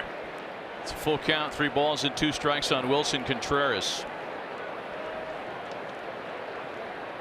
Payoff pitch. And Contreras sends it into the corner and just fouled. I don't know that Guerin has something he likes to get Contreras out here. He threw him a first pitch slider. Contreras was on his fastball, a series of foul balls. He just looked like he was on that. I think this is where the right-on-right changeup, which you're seeing more of, but not every pitcher is comfortable throwing. Because you're right, Contreras has been over the slider. He's fouled it off the fastball. If he can locate a changeup, I just don't know how comfortable he is throwing it right on right. We'll find out.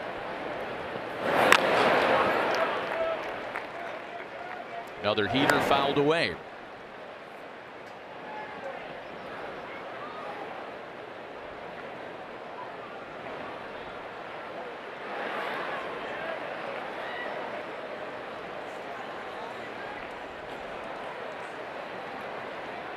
Three balls and 2 strikes. It remains to Wilson Contreras.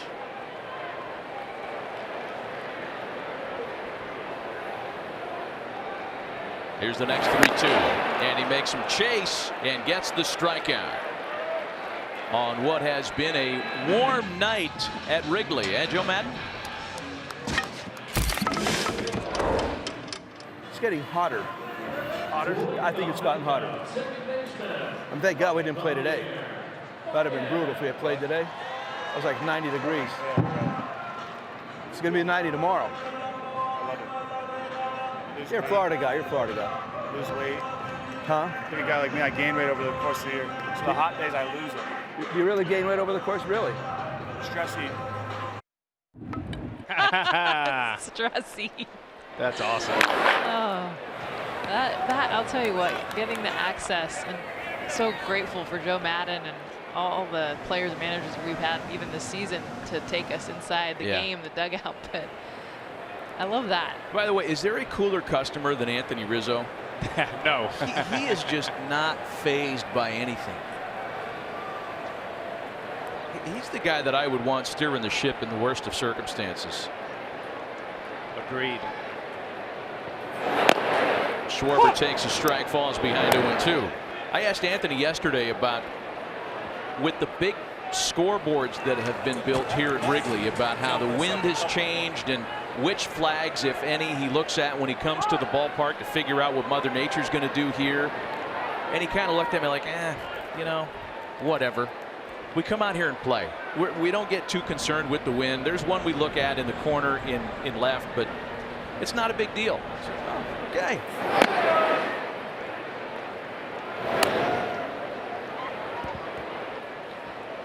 And that is a big scoreboard, as is the other one. And a lot of folks that have watched baseball in this ballpark for years are convinced that that has changed the way the ball flies around here.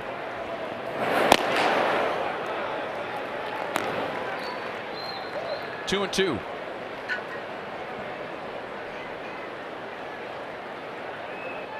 It's rare to have a player, a young player like Anthony Rizzo, have such confidence. And that especially helps you when you get off to a slow start. But his confidence is the reason why this team won the World Championship in 2016. He led that team. And the strikeout registered by Guerin to strand a pair in the 8th. To the 9th. Last licks for the Giants, down 5.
Well, here are some of the things inside the box score that we've been witness to tonight. 5 infield hits in the first inning, the most in any major league inning since 2011. Both teams got out of bases loaded jams early in the ballgame with nobody out. Pitchers have contributed at the plate, and every starting player, including the pitchers, has at least reached base this evening. Just a wacky weekend night at Wrigley. So the Giants have their last shot here, down by 5 in the top half of the ninth, and it'll be right-hander Justin Hancock, who threw 3 scoreless innings on Tuesday against Cleveland and is making his 7th outing since being called up from AAA Iowa earlier this month. And he is now 2 outs away from shutting her down tonight. One last reminder, a triple header on your holiday schedule tomorrow. Astros and Yankees. Justin Verlander does battle with the big Bronx Bombers. And then the White Sox and Indians at 4. Giants and Rockies wrap up the night. Wednesday night baseball, Astros and Yankees once again on ESPN. And we'll be in Houston for the Red Sox and Astros a week from tonight in the Crawford boxes. Astros are going to be done with ESPN after this week. That's 7 days. Well, they'll be pumped either way. That's what you get when you're good. Yeah, you win a championship, we'll come to your house. Get to sit in the outfield. Let's be left field this time. Super close. Talk about, you guys better bring gloves. I can't cover both you. I have my glove in here somewhere. Alex can take care of himself. Just why don't you worry? Pay attention to me. Mo has it over there. I've been waiting all night. Oh, he does have a glove. Been waiting all night. Brandon Crawford with a bouncer back up the middle of base hit.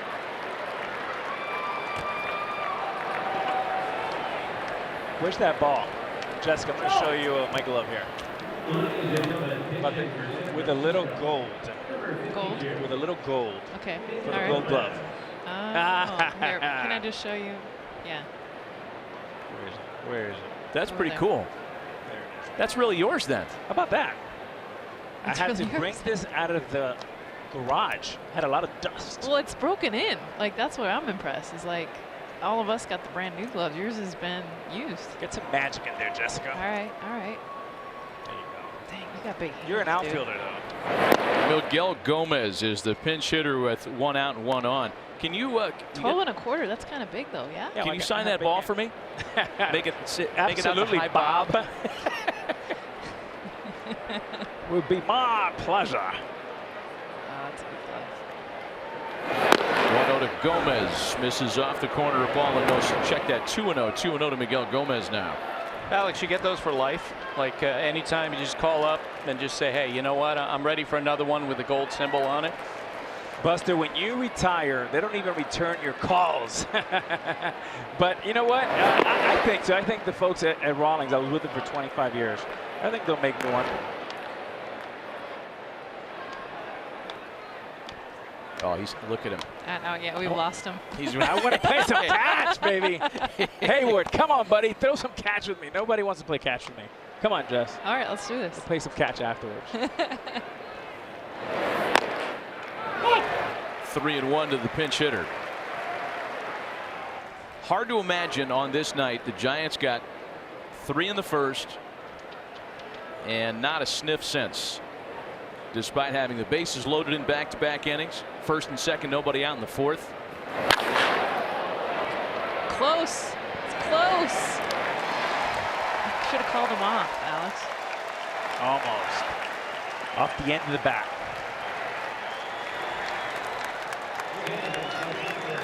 Chicago is an out away from taking 2 out of 3 on this Memorial Day weekend holiday homestand. Again, triple header action coming your way tomorrow. Wednesday night baseball on ESPN. Yankees and Astros.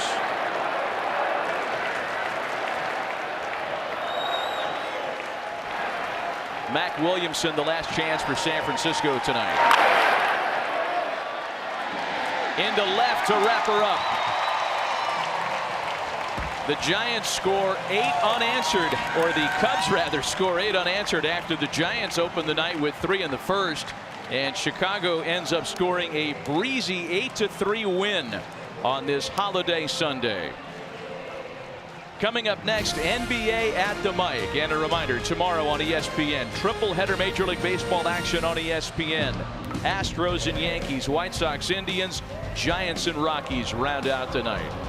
Final score from Wrigley Field tonight. The Cubs beat the Giants 8-3. For Alex Rodriguez, Jessica Mendoza, and Buster Olney, Matt Vasgersian saying good night from the friendly confines. NBA at the mic is next. We'll see you next week in Houston.